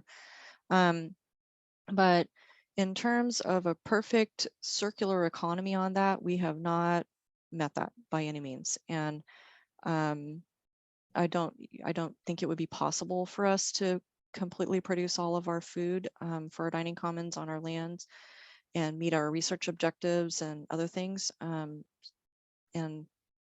I think we could do a better job in collecting more things for composting, which we are working on doing. And then I would say the one last thing is we have a pretty robust food recovery network, a couple of fridges on campus, and we've also, one of our student grant programs has helped fund a couple of off-campus fridges as well, to try to, again, address food insecurity and also food recovery. So there is work, and there's more work to do. Great, thank you. The only other question I had is about your solar installation. First of all, I wondered if you were doing any, considering any wind facilities, and second, if you are involved with solar storage in your solar work. So we study battery storage, and sometimes that takes a broader look than simply chemical batteries. Pretty much every 1.5 to 2 years, we do either an informal study with student groups, or we do a more formal study. We have still not found anything that pencils out yet. We are looking at installing some more solar on campus because we do not have all that we need. So we are thinking about expanding some amount of solar on campus. And in terms of wind, we have looked at wind, but at this point, it has seemed to us that there isn't consistent enough wind supply in our area in places that would not also have potential endangered species impacts, particularly Swainson's hawk. So we have elected not to install wind at this time. Okay, thank you. Commissioner Alvarez. Yeah, thanks, Camille. It's very impressive. My question is about the land that UC Davis owns, and if you are incorporating land-based strategies for carbon capture, and you probably, I'm assuming you own at least a few thousand acres. It's not a whole lot, but are you incorporating that into your planning? Are you quantifying the potential carbon capture from the land that you own? And maybe considering, using that as a demonstration and education piece of your planning. So we've taken a running stab in the past at trying to assess what kind of carbon capture and storage we're achieving in some of our habitat restoration projects out next to Russell Ranch. For the Russell Ranch habitat mitigation area, we have also thought about, so we've got a lot of native grasses that we've put in there. Those obviously have fantastic, root systems that sequester carbon. And we have looked at and we've got some formidable soil scientists as well who work on this, such as Kate Scow, but we have looked at, again, lightly, what it might mean if we were to apply more compost, but we don't think we can count any of that as reducing emissions because we've actually been doing that work for a while now.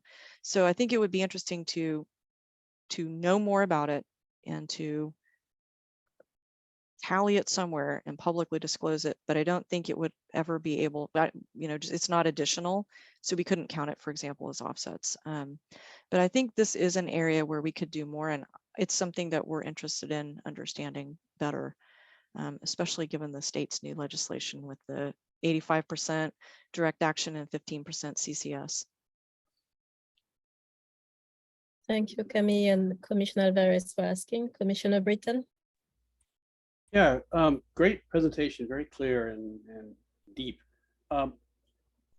Seems like a ripe area for collaboration between UCD and the county would be, if I got this right, if I'm understanding it correctly, might be considered scope 3 for Davis, for UC Davis, and scope 2 for the county, which would be transportation and either encouraging electric vehicle use for commuters who go to the Davis campus, which is a lot, right? A lot of our county people. And so as well as probably reducing vehicle miles traveled in general, which I know you're already thinking about hard, but I think there's a lot more to be done there. So the question as a former faculty member is there anything afoot now to directly improve the vehicle charging infrastructure on the Davis campus, which as an EV owner for years was not as much as we would have liked. And then this massive competition for the small number of chargers. And it strikes me as a place where the county and the university could work together, especially with your big investment in solar to do green powered EV charging facilities that would benefit the county, the university, and the planet. That's a great observation, and I agree with you. We are definitely interested. We're working on figuring out how much more charging we need and where that's going to go and how it's going to get paid for. And that is that we thought that wasn't as hard of a problem statement as it is turning out to be. So we continue to work on that, and that's actually something I was having a conversation with my counterpart at City of Davis, Carrie Lux, about, given all the things that they've got in their draft cap that's out on the street. I think there's definitely room for collaborative work. There's messaging that we can do together that's aligned and complementary and supporting. I have no doubt there's infrastructure that we could look at, maybe going after grants together. That would be maybe something that we could explore. Looking at where we can align placement of charging would be helpful. We do have a parcel on the UC Davis campus south of I-80 where we've identified that long-term, this might become a remote parking lot covered by solar panels, and it would become basically an EV charging place.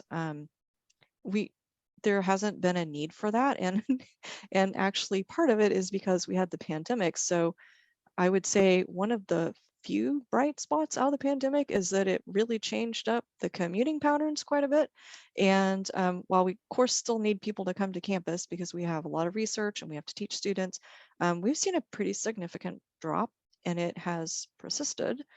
There is a bounce back for sure, but we have seen that remote work persists, and we have about maybe a 20 to maybe also even a 30% drop on average from our pre-pandemic, our 2019 commuting levels. So that changes up a lot for us. And I think if all of us can support the kinds of broadband that we need, internet access that we need in order to continue to support remote work, that opens up a lot of opportunity for reducing commuting emissions. And also just meeting a lot of equity objectives too. So that's something that I think would also be another really interesting area to explore. And Bernadette's on here, and so I'm curious, Bernadette, if there's anything that you've been hearing about out of Center for Regional Change on things that people are working on together in terms of transportation and commuting.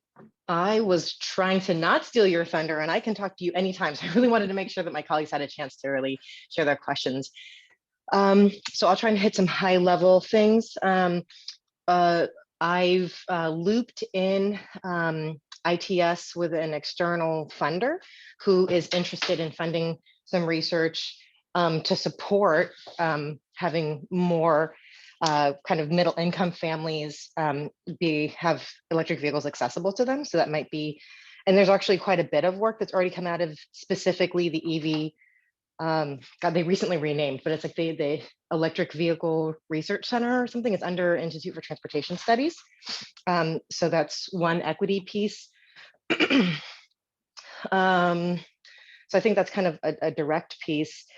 And then, gosh, Commissioner Kim asked a question. I already forgot what it was, but maybe if you want to put it in the chat, I can kind of respond. But yeah, there's definitely some interest in looking at, you know, how we can just make things more accessible. And I think to the comment about like looking at transportation, I would also agree that we really need to look at that. One of the things we're finding is that not just staff, but students When they don't need to live in Davis, they don't. And so we're challenged by more students commuting, and anecdotally, that's what I'm seeing in our student employees. I see a much larger proportion who are living at home and just trying to Zoom in or only attend like kind of the minimum classes that they need to in person, which poses its own challenges. And so supporting those students through comprehensive transit outside of Unitrans and sort of that regional transit approach is going to be really important.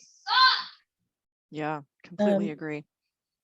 Thank you, Bernadette, because you touched on something I was also going to point to, not so much as a question because we are out of time, unfortunately, but just maybe for future reference. And again, Camille, I'm so grateful that you are actually on this commission. So we know that we'll be able to keep going to you for clarification, to see how we can help. And then I was just wondering, so you mentioned I saw justice reflected in the goals that are being incorporated in the sustainability efforts. So I was wondering, and this doesn't require an answer, but I will be curious in the future to hear more about how accessible or affordable, I want to say, this whole campus-wide effort is to middle and low-income families. So for example, I'm thinking of West Village and the cost of housing. And this is a housing project, you know, that is fully solar powered as far as I know, and there are other amenities. Like I said, we're not going to talk about it, but I'm just making a note so that hopefully we're able to link how this effort, you know, is also financially affordable and interesting for community members.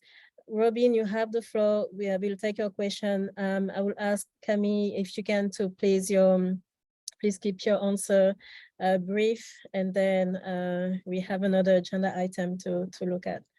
Robin, we're listening. So I was really interested in what you said about engagement being the biggest challenge. So I think it would be super useful to have a conversation about all those different kinds of engagement you tried, and also borrowing from healthy Davis and healthy YOLO together. I mean, bringing some of those creative behaviors in would be super helpful. So kind of identifying the people on campus who could help us with the engagement piece would be wonderful. Thanks, Camille.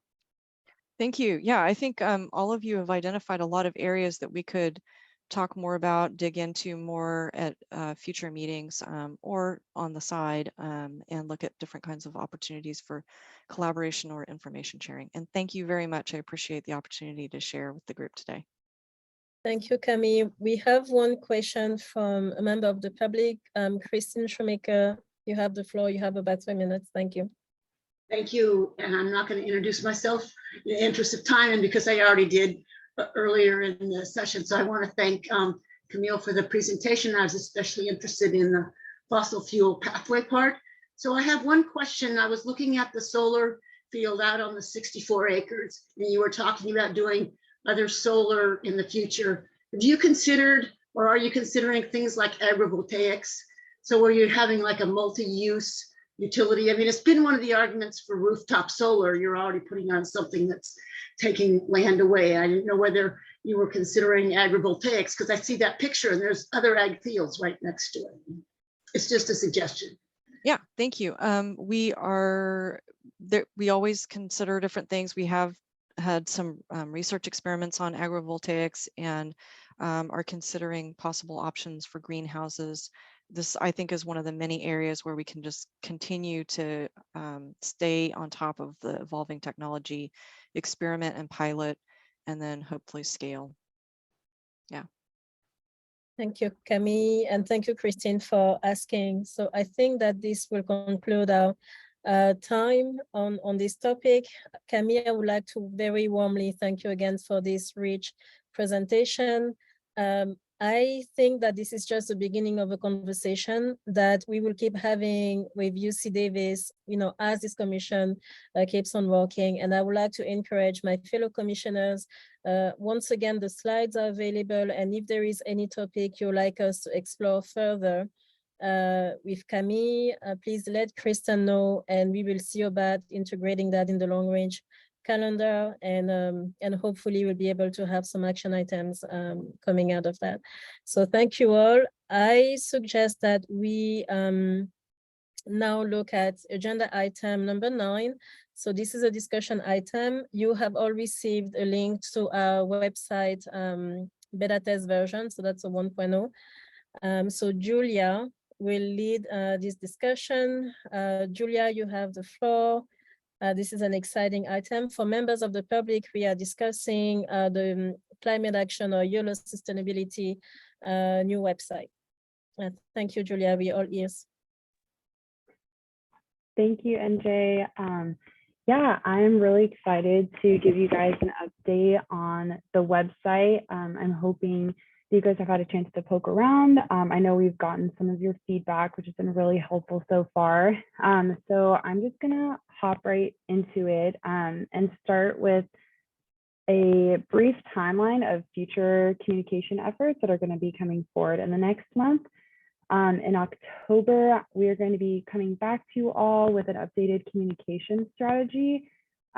This was something that we had previously come to the commission with in July and have incorporated some of your feedback about timeline and other communications goals with long and short-term strategy suggestions. So that will be coming back to you all in October. And then the other components of the communication strategy, such as the sustainability newsletter and the social media accounts, we are preparing to launch those this month. With regard to the website, we will be continuing to edit the website, make changes, and incorporate all of your feedback. This will be an ongoing effort with the goal of then publishing the website within the next month. So at the previous, at the August commission meeting, and then in the past, from the requests from the commission were to remove old documents, update links, add more relevant information about current efforts, add a translation feature, language translation feature, and then to also create a landing page about sustainability efforts. On the beta test website, we have done the best that we can to remove old documents, add new ones, update URLs to old documents. That also might be pending the publication of the website on a published link instead of an unpublished link like the current beta test is. We've added more information, such as general information, as well as meeting minutes for both, or meeting information in general for both the commission and compact in a table form that's a little bit more accessible than the past display of meeting materials. We've added a language translation feature in the form of buttons at the top of the climate action and sustainability landing page. Have done the best that we can to increase visual appeal, but I'm looking for suggestions on that. We've done that by adding images and testing formatting options, which we'll continue to modify going forward. And then we did create that central climate action sustainability landing page for key programs and initiatives. In the future, we're looking to align formatting options, condense some of the text to be a little bit more relevant, add more relevant images of Yolo County. And I'm actually requesting that if you do have images of Yolo County that are relevant to add onto the website, the current database of that is pretty small. And sorry, NJ, I see you have your hand up. Do you want to jump in and add something, or should I keep going? No, just before you keep going, because I see that you're looking at your screen. So I was just wondering if you wanted to share your screen with us. You don't have to. I just wanted to double check and extend the offer. No, thank you. I'm just sorry if I am looking over. I've got 2 monitors up, so I want to make sure I'm hitting all the points, but thank you, NJ. But yeah, in the future, we are requesting that if there are any relevant images, that you share them. I know that there has been some requests for doing YouTube videos. That is something that we're also looking at adding in the future. We're considering after publication of the website to continue to edit all of the old URLs, increase visual appeal, revise some of the paragraphs as suggested already, and then reorganize some of the flow and organization, like the sidebar, and add more information to sustainability tips in the future. And so with all of that being said, we've already received some of your feedback and we'll be incorporating it as soon as we can. And just wanted to thank you again for your feedback, because this has just been such a process, and it's really exciting to have something new to look at for all of the sustainability and climate action efforts. And I'd love to hear more of a high level feedback and responses to some of the guiding questions that were in the staff report, such as like the emphasis. Do you feel that most of the information is clear on the pages? And what would you like to see emphasized more? Suggestions on the flow of the website, and then any really critical gaps. So I think I will end it there. And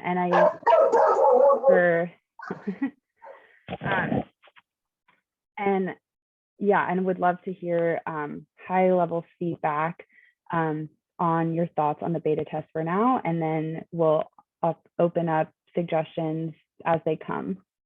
Thank you, Julia. So while my fellow commissioners are gathering their thoughts, just a quick note regarding the request for pictures, Yolo County pictures.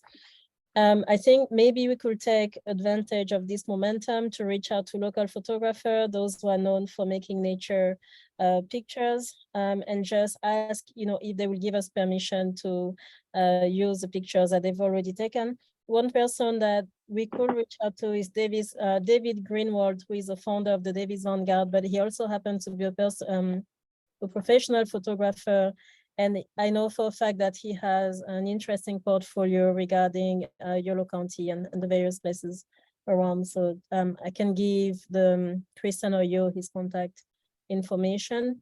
Commissioner Britton, we are listening. Great. Yeah, no, I like flipping through that website. It's generally very appealing. I think you've been doing a great job on making it better. Just two thoughts. The first, I know it's a work in progress, but I think in the final version, it might be nice to lead with the tips and what you can do as the sort of top value item on the splash page, rather than having it kind of buried at the bottom, because it seems like one of the most important things that when we're advocating for individual climate action on community members' parts, they're going to go to your website and they want to find that quickly. And so I think highlighting that, keeping it sort of up front and center. And I think for this commission, a question, and maybe for staff as well, there's some things we already know that don't require any action on the part of this commission or don't require any money. They're ideas that we can provide to people that they may not know yet, that are accepted already as best practices, that we could provide on that page already without having already a climate action plan in place and approved. And I think maybe at least for starters, to have that built-in suggestions for things you could do, insulate your home, heat pumps, yada, yada, all the stuff that we have talked about, as just do it as a suggestion, tips. So that's one. And the other is sort of a style preference.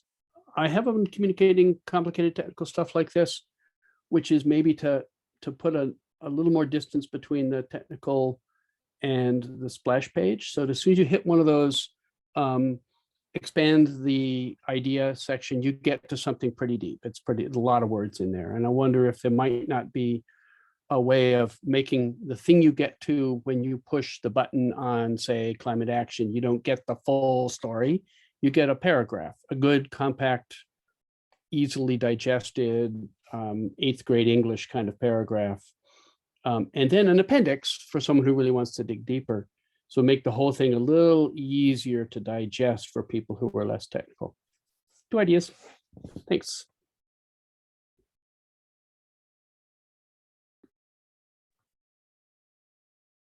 Yeah, thank you, Ken. I really appreciate that. And if you have more suggestions, feel free to send them over.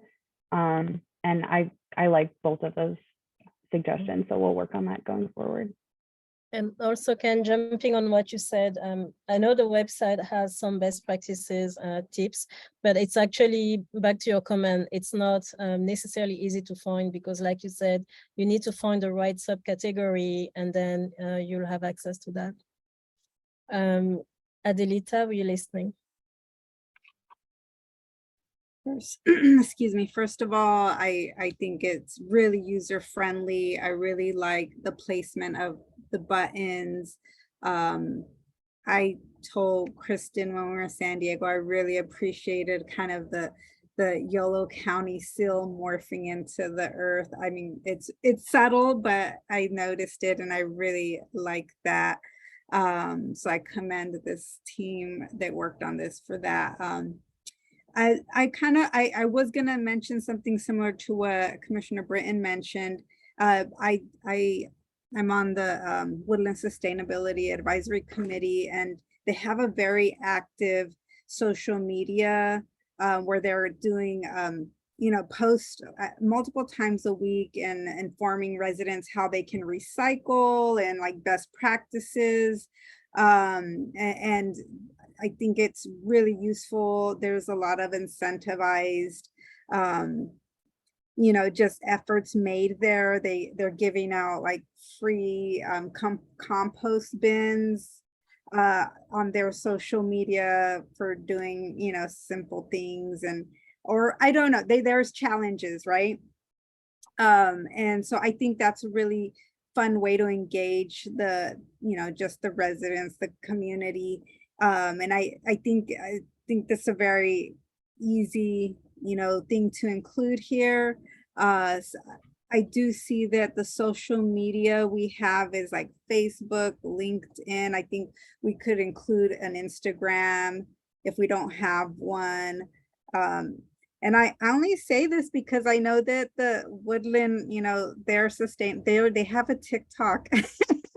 So I'm like, I think we need to get to that younger generation and get a TikTok on there. It doesn't hurt. It's very popular. Kids want to engage, the youth want to engage with sustainability practices. And I think TikTok is a really like smart way to go and fun way to engage them. And I think having that here on this little, this little line there where it lists all the social medias is a good way to, make that visible. Yeah, and I am done. Thank you so much for all your work on this. Thanks, Adelita. I like your TikTok comment. That's so hip. I look forward to that being implemented. Let's see, I was jumping in for a reason, but you all know that toward the end of our meetings, my brain starts freezing a little bit. So I totally lost my train of thought.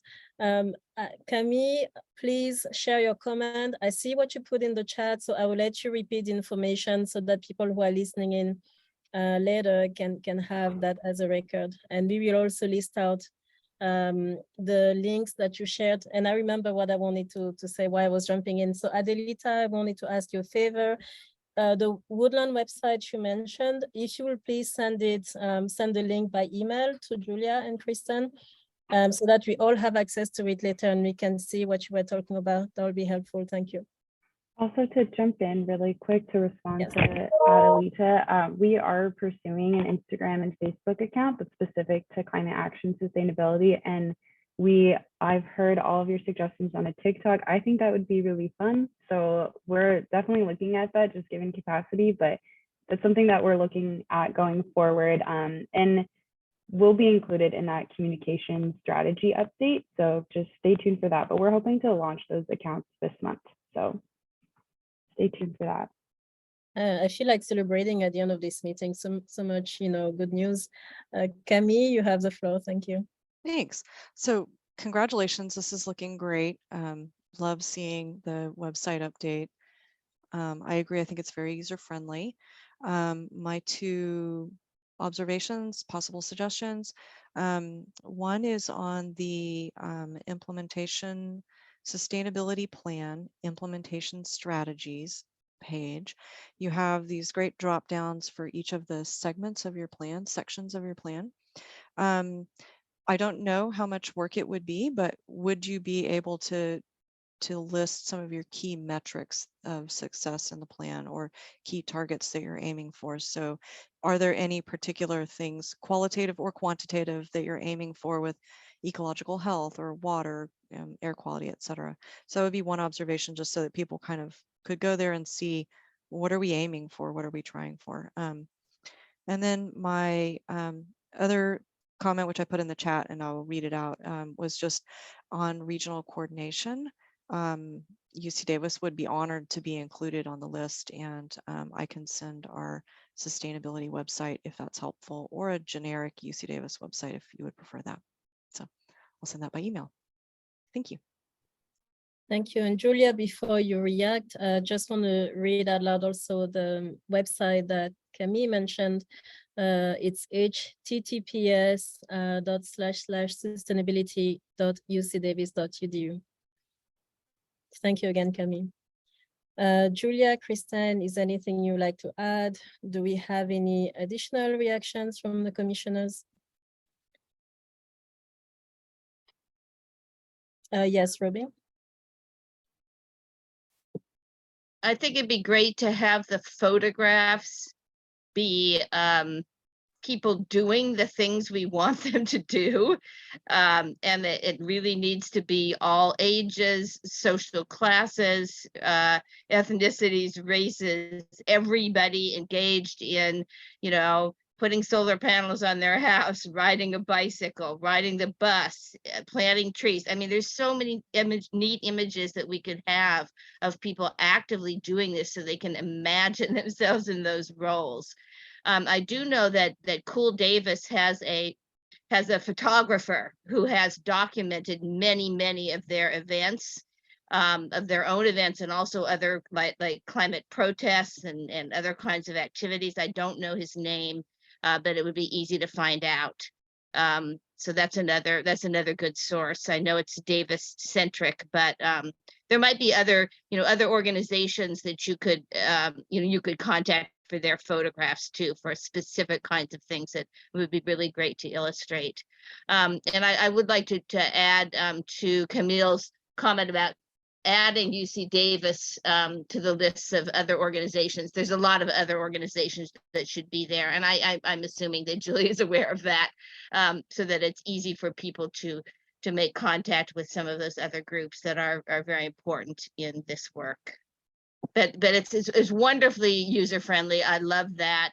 I'm not one who likes a lot of images rolling around and flashing on and off and all of that. So I do like the elegant simplicity of your design. Thank you, Robin. And Suzanne, I think you are next, and Julia and Kristen will jump in if they need to add something. Suzanne, we're listening. Thank you. I agree with everything I've heard in terms of content and visual appeal, etc. My comments are, so I'll skip all those comments and just go to a couple of things that haven't been mentioned yet. One, it was my comment relative to the climate compact. And I really wanted there to be an explanation of the climate compact as it relates to its complementarity with the commission and how they work together. And in my head, my framework is that we're very Yolo County focused, and our population focused and our community focused, et cetera. And the climate compact is an arena in which we can engage more broadly in regional collaboration. So I think clarifying that for the public would be helpful, so that they understand the difference or the association of the two. And in that regard, sort of a corollary to that, all the regional organizations are mentioned under the Climate Compact, but it doesn't really explain what or why we associate and collaborate with those organizations. So it doesn't really reflect the regional collaboration framework that I know you're working on. So perhaps either expanding that out or ultimately, maybe not now, but down the road, having a page that talks about regional collaboration and our work with our affiliated organizations in Yolo County and throughout the region.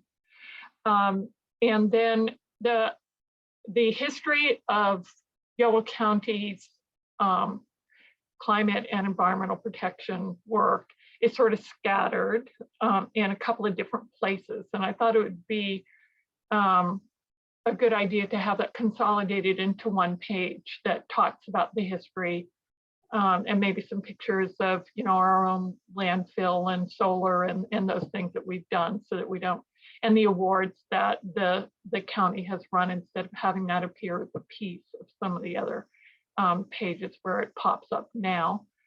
And I think that's about it. I think you've covered all the bases, and recognize that this is a work in progress. And that you'll get to a place where we can launch, but know that there's going to be changes and additions along the way. I would hope that we can develop some metrics on visitation. I don't know if our website capacity for Yolo County has that counting ability, but it'd be helpful to know who's visiting, or how many people are visiting, what pages they're landing on, how long they're staying there, et cetera, and whether they're bouncing off the website. And then my last comment about the social media, and I'm glad that that's all being considered, especially the point about really trying to reach different audiences and youth in particular, is that I applaud that, and I think we should do it.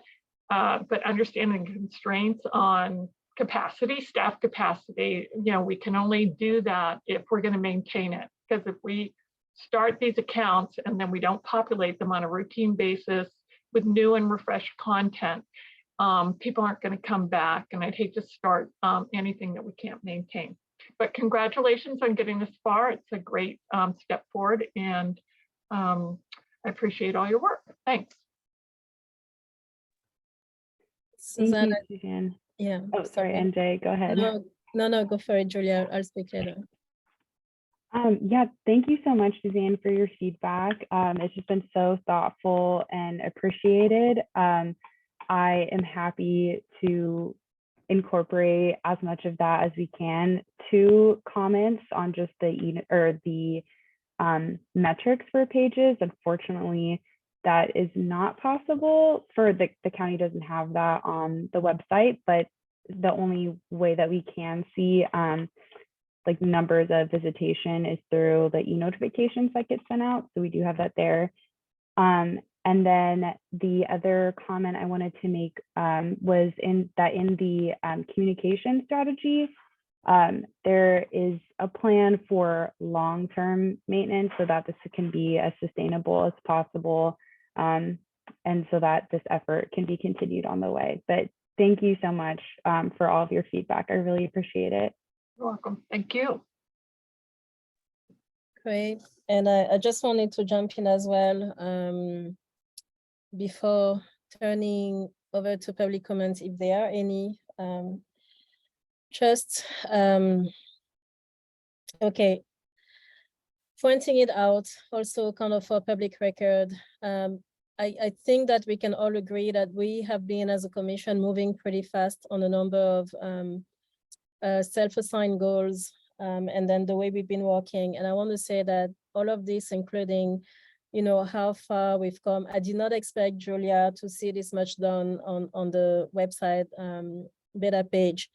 And I know it's a lot of work, but again, I just want to emphasize how much of a testament that is to having dedicated sustainability staff who are, just the focus and time is really on pushing this effort forward. And also, again, just a reminder of the awareness that even though we are working within the, scope of the commission and etc., this effort actually crosses over to many other departments and to many other groups. And also, I'm just saying that there are ripple effects to everything we're doing here. Another, and then I have more that I need to share briefly, but I'll do that when we do commissioner's report and an announcement. And last reaction, when it comes to TikTok and other ways to do outreach, to the youth, maybe this could be a way to have the youth involved in the work of the commission. So maybe they could be, so there is a youth, I don't know if it's Youth Services Commission, but Yolo County now has a youth commission. So commissioners that are, high school students or else, maybe that's a commission at some point that we could reach out to and to see if there could be a collaboration of some sort. I'm just thinking out loud. But also, again, maybe there is a TikTok specialist out there, also climate action activist who might be interested in, in helping with the effort.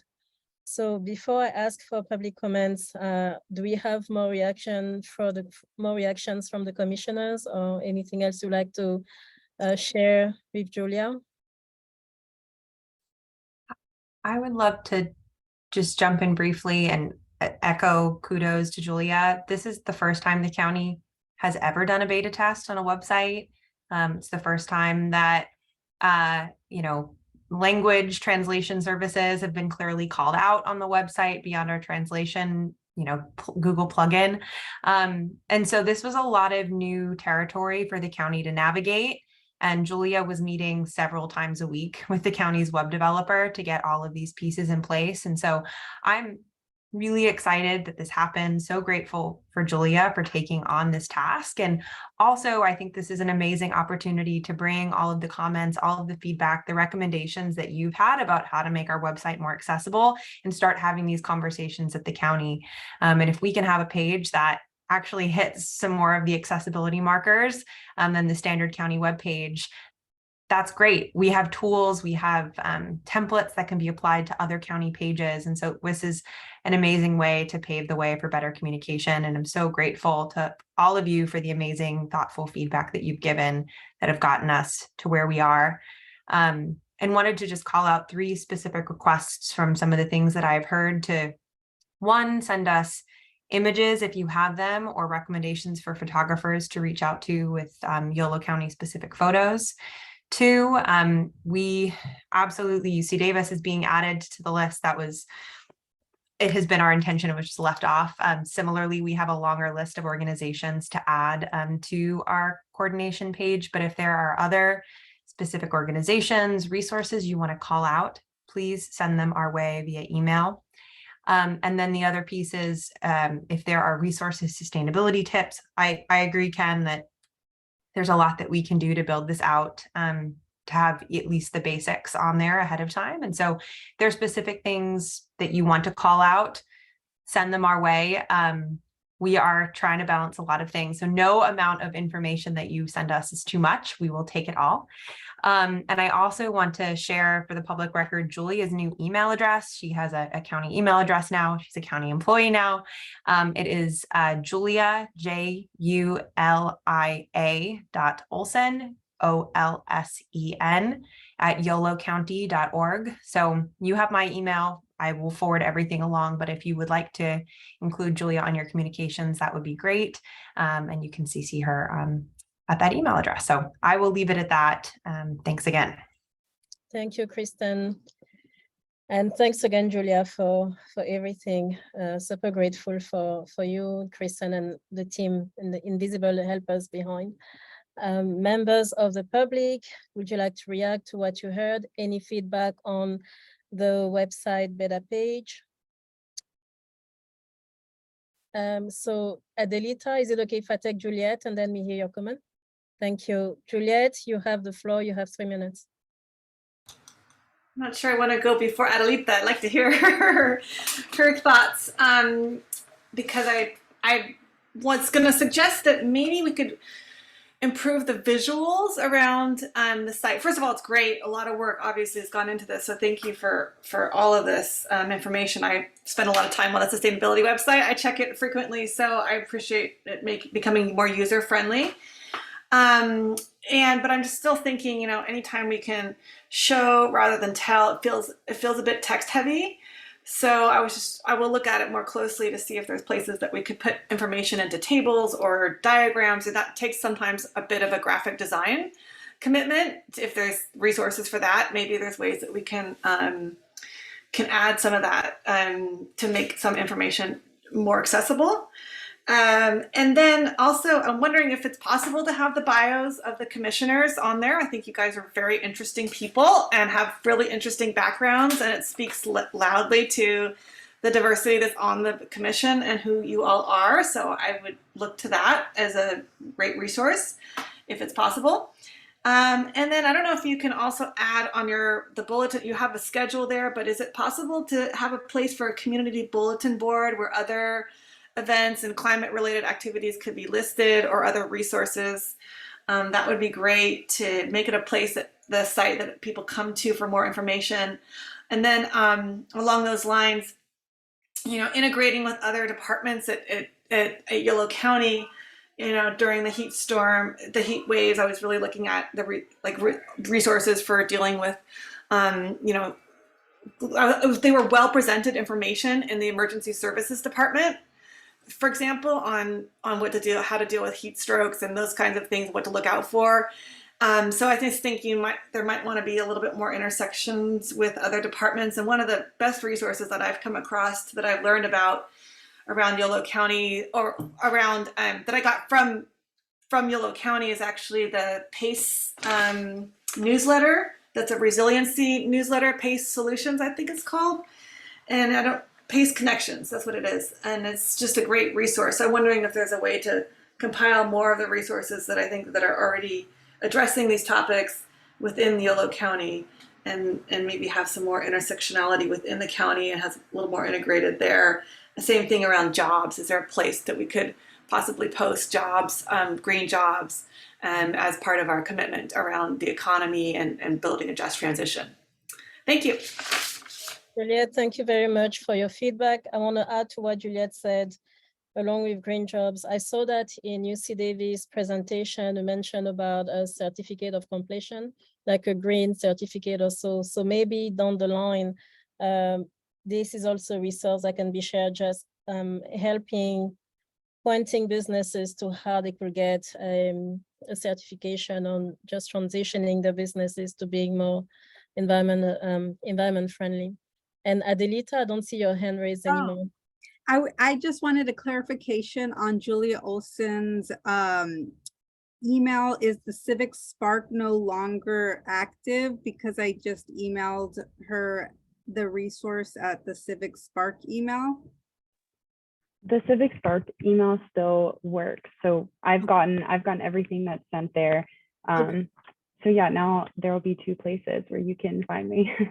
But the Civic Spark one will eventually, yeah. Okay, no, yeah, we want the new Yolo County one. I just wanted to know if I have to resend it.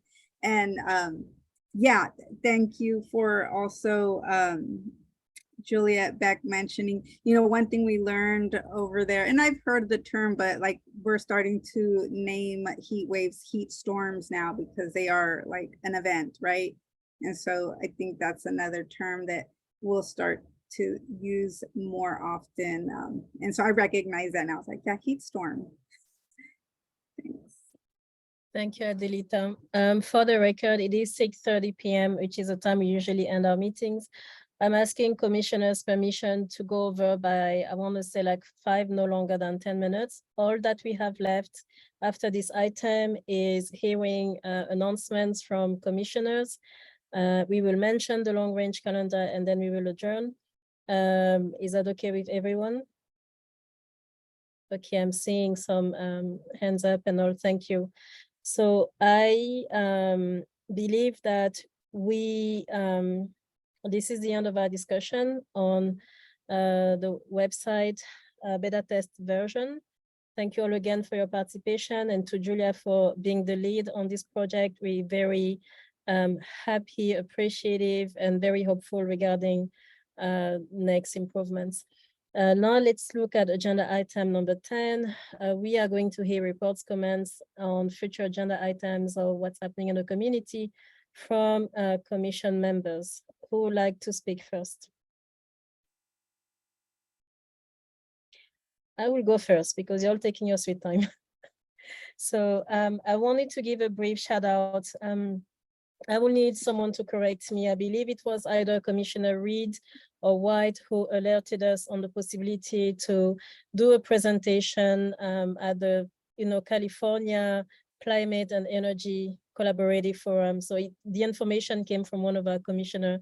And Chris, I see your notes. I'm not sure if that was you. I'm sorry because I couldn't find the original email. Okay.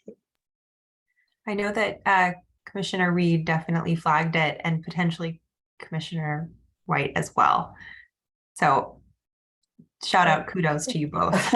Yes.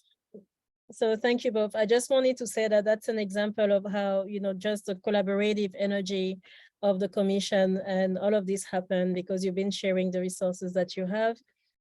Something else that I wanted to share, that will come back later. If you have any feedback regarding, so you've been receiving mid-month updates that usually have resources and some other announcement.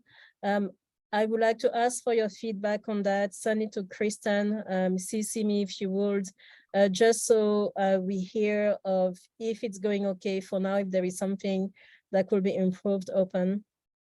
And then regarding next announcements, I think that you'll have those in writing. There are some upcoming events that are happening in Yolo County, but I will just ask you to look at Kristen's last email, and then there is a piece of information also that that will be shared at some point by email as well. I think, Kristen, I'm referring to the last event I had mentioned, something about a compost site that will be open very soon. Yeah, that will be this coming Wednesday at 9 a.m. The county is doing the grand opening of their new composting facility at the landfill. There'll be a tour. I've heard it will be exciting. And also just to note, those mid-meeting updates will be changing shortly as we launch our newsletter. We're hoping to integrate those into a prettier newsletter format rather than the text wall with hyperlinks that you get now. So always happy to get any feedback that you have on those, noting that it will also change as we launch a newsletter in the coming months. Thank you. Do we have any additional comments, feedback, announcement? I don't see any. So I am mentioning the long range calendar. This is agenda item number 11 and it's attachment E. I think I just have on request, Kristen. I don't know how that's going to be worded, but I am still, okay, I'm sorry for the choice of word. I'm dealing with a little bit of a hangover from Camille's presentation because it was that was much food for thought. So I don't know, like I said, how to word it best, but I feel like there were several items on the presentation that will warrant an additional, conversation in this commission as the time arises. So if some commissioners also have flagged some topics that they would like to further be explored with UC Davis, again, email Kristen so we add it to the long range calendar. And Ken, I see your hand.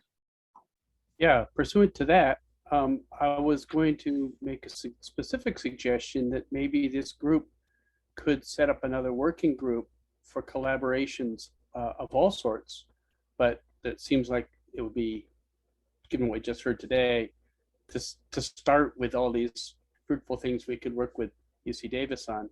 But maybe we should add to a sooner long-term calendar the idea of forming another working group for collaborative efforts. I'm happy to put that on the calendar, and I think would want to confirm or figure out how that differs from the collaborative efforts that the county is working on.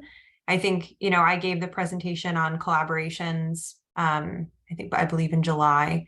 And so there are like UC Davis, the county, and the municipalities are collaborating on a number of things through a number of collaboratives. And so would be curious, I don't know if you can share a little more information about what exactly you think that working group would work on.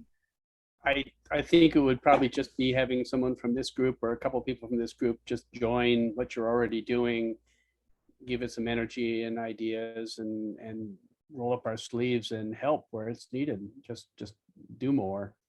I'm sure there's plenty going on, but more is better, right? So Ken, if I understand you well, so Kristen is a part of UC Davis Campus Sustainability Advisory, and I just dramatically shortened the name. So are you suggesting that a commissioner, somehow be either involved in the effort or be made aware of the work that's being done to see how there could be further collaboration? I'm trying to make sure that I understood well. I'm really thinking out loud, so you're asking for me for more specificity than my brain contains. But yeah, something like that, where for people, because there's so many ideas in this group, just putting a couple people from this group on board with that and just helping. Yeah, so it can be worked out, right? But I'm not going to work it tonight. So Kristen, my suggestion is to have what Ken said in the long range calendar as a placeholder, meaning as something that needs to be further explored and defined, but also in that vein, because I think we will see how that comes about. But we know that we have some updates, regular updates that will be coming our way regarding the work that UC Davis is doing when it comes to sustainability and the different partnerships, and this also thanks to Camille being in the commission. And then also we mentioned in the past a project called CAPECA, which is, which has some researchers from UC Davis, but also community members, etc., etc. So there will be updates also coming for that. Maybe something that can be, I don't know, it will be added to the agenda as the time comes. But I'm making note of what you said. I actually wrote it down. Thank you, Ken. Yeah, and I flagged it for future conversation, and I think the distinction is also like we cannot invite commission members to UC Davis's advisory committee. I think there are other, collaborative groups that the county is more involved in court, but most of them, there are very few collaboratives the county is leading. And so I think it would have to be somewhat of a conversation of where do we have the ability to invite additional voices versus where is it, more appropriate, maybe as you're suggesting, to have a working group that responds to updates and things like that. So I'll flag that for a future conversation. Thank you, Kristen. And Suzanne, we are listening. Yeah, I just had a comment to what Ken has recommended. I think, given what we know about what the staff is working on in terms of a regional collaboration kind of framework, and then, the potential of the climate compact to serve some function in that regard, as well as the county's participation in the regional coordination effort that's now ongoing. There's a lot of moving pieces that I think if we hold on a little bit, we'll have a clearer view of what they are and what our role might be within that structure. There's also several bills that were enacted this year that have been signed into law that won't be implemented until next year, calling for regional collaboration around adaptation. And so I think we can take a pause since the staff is really already on the game and trying to figure this out, and maybe in a couple of months consider where we fall and what we might do. But I'm happy to leave that up to the staff to decide when it's appropriate to raise it to the commission level. Thank you, Suzanne. Makes sense to me. Yes, Ken. Sorry, I just said it. That totally makes sense. Every word that Suzanne said. Sounds good. Thank you. Commissioner Kim, you had your hand raised. I definitely understand where everyone's coming from. I just think today's presentation was so good, and there was just still so much to digest, that even if there was just like one more commission meeting in the future where more of the commission members could just weigh in, because I know that even for the very brief discussion, there were ideas. And I think if we just waited one more month, there would be like a lot more ideas of things to share to just Camille. Sounds good. Thank you. Okay, Camille, I think that it's on record that we expect to hear more from you and continue this conversation. You've definitely whetted our appetite. Okay, so unless you tell me otherwise, I believe that we have covered all the items on our agenda for today. Okay, I'm seeing some notes. So I would like to thank you all again for your contribution to Yolo County via the commission, via the work you're doing, via the sharing of your resources, not just your time, but also the knowledge and all the, again, like I said, resources that are helpful to us. I'm thanking the members of the public also who attended.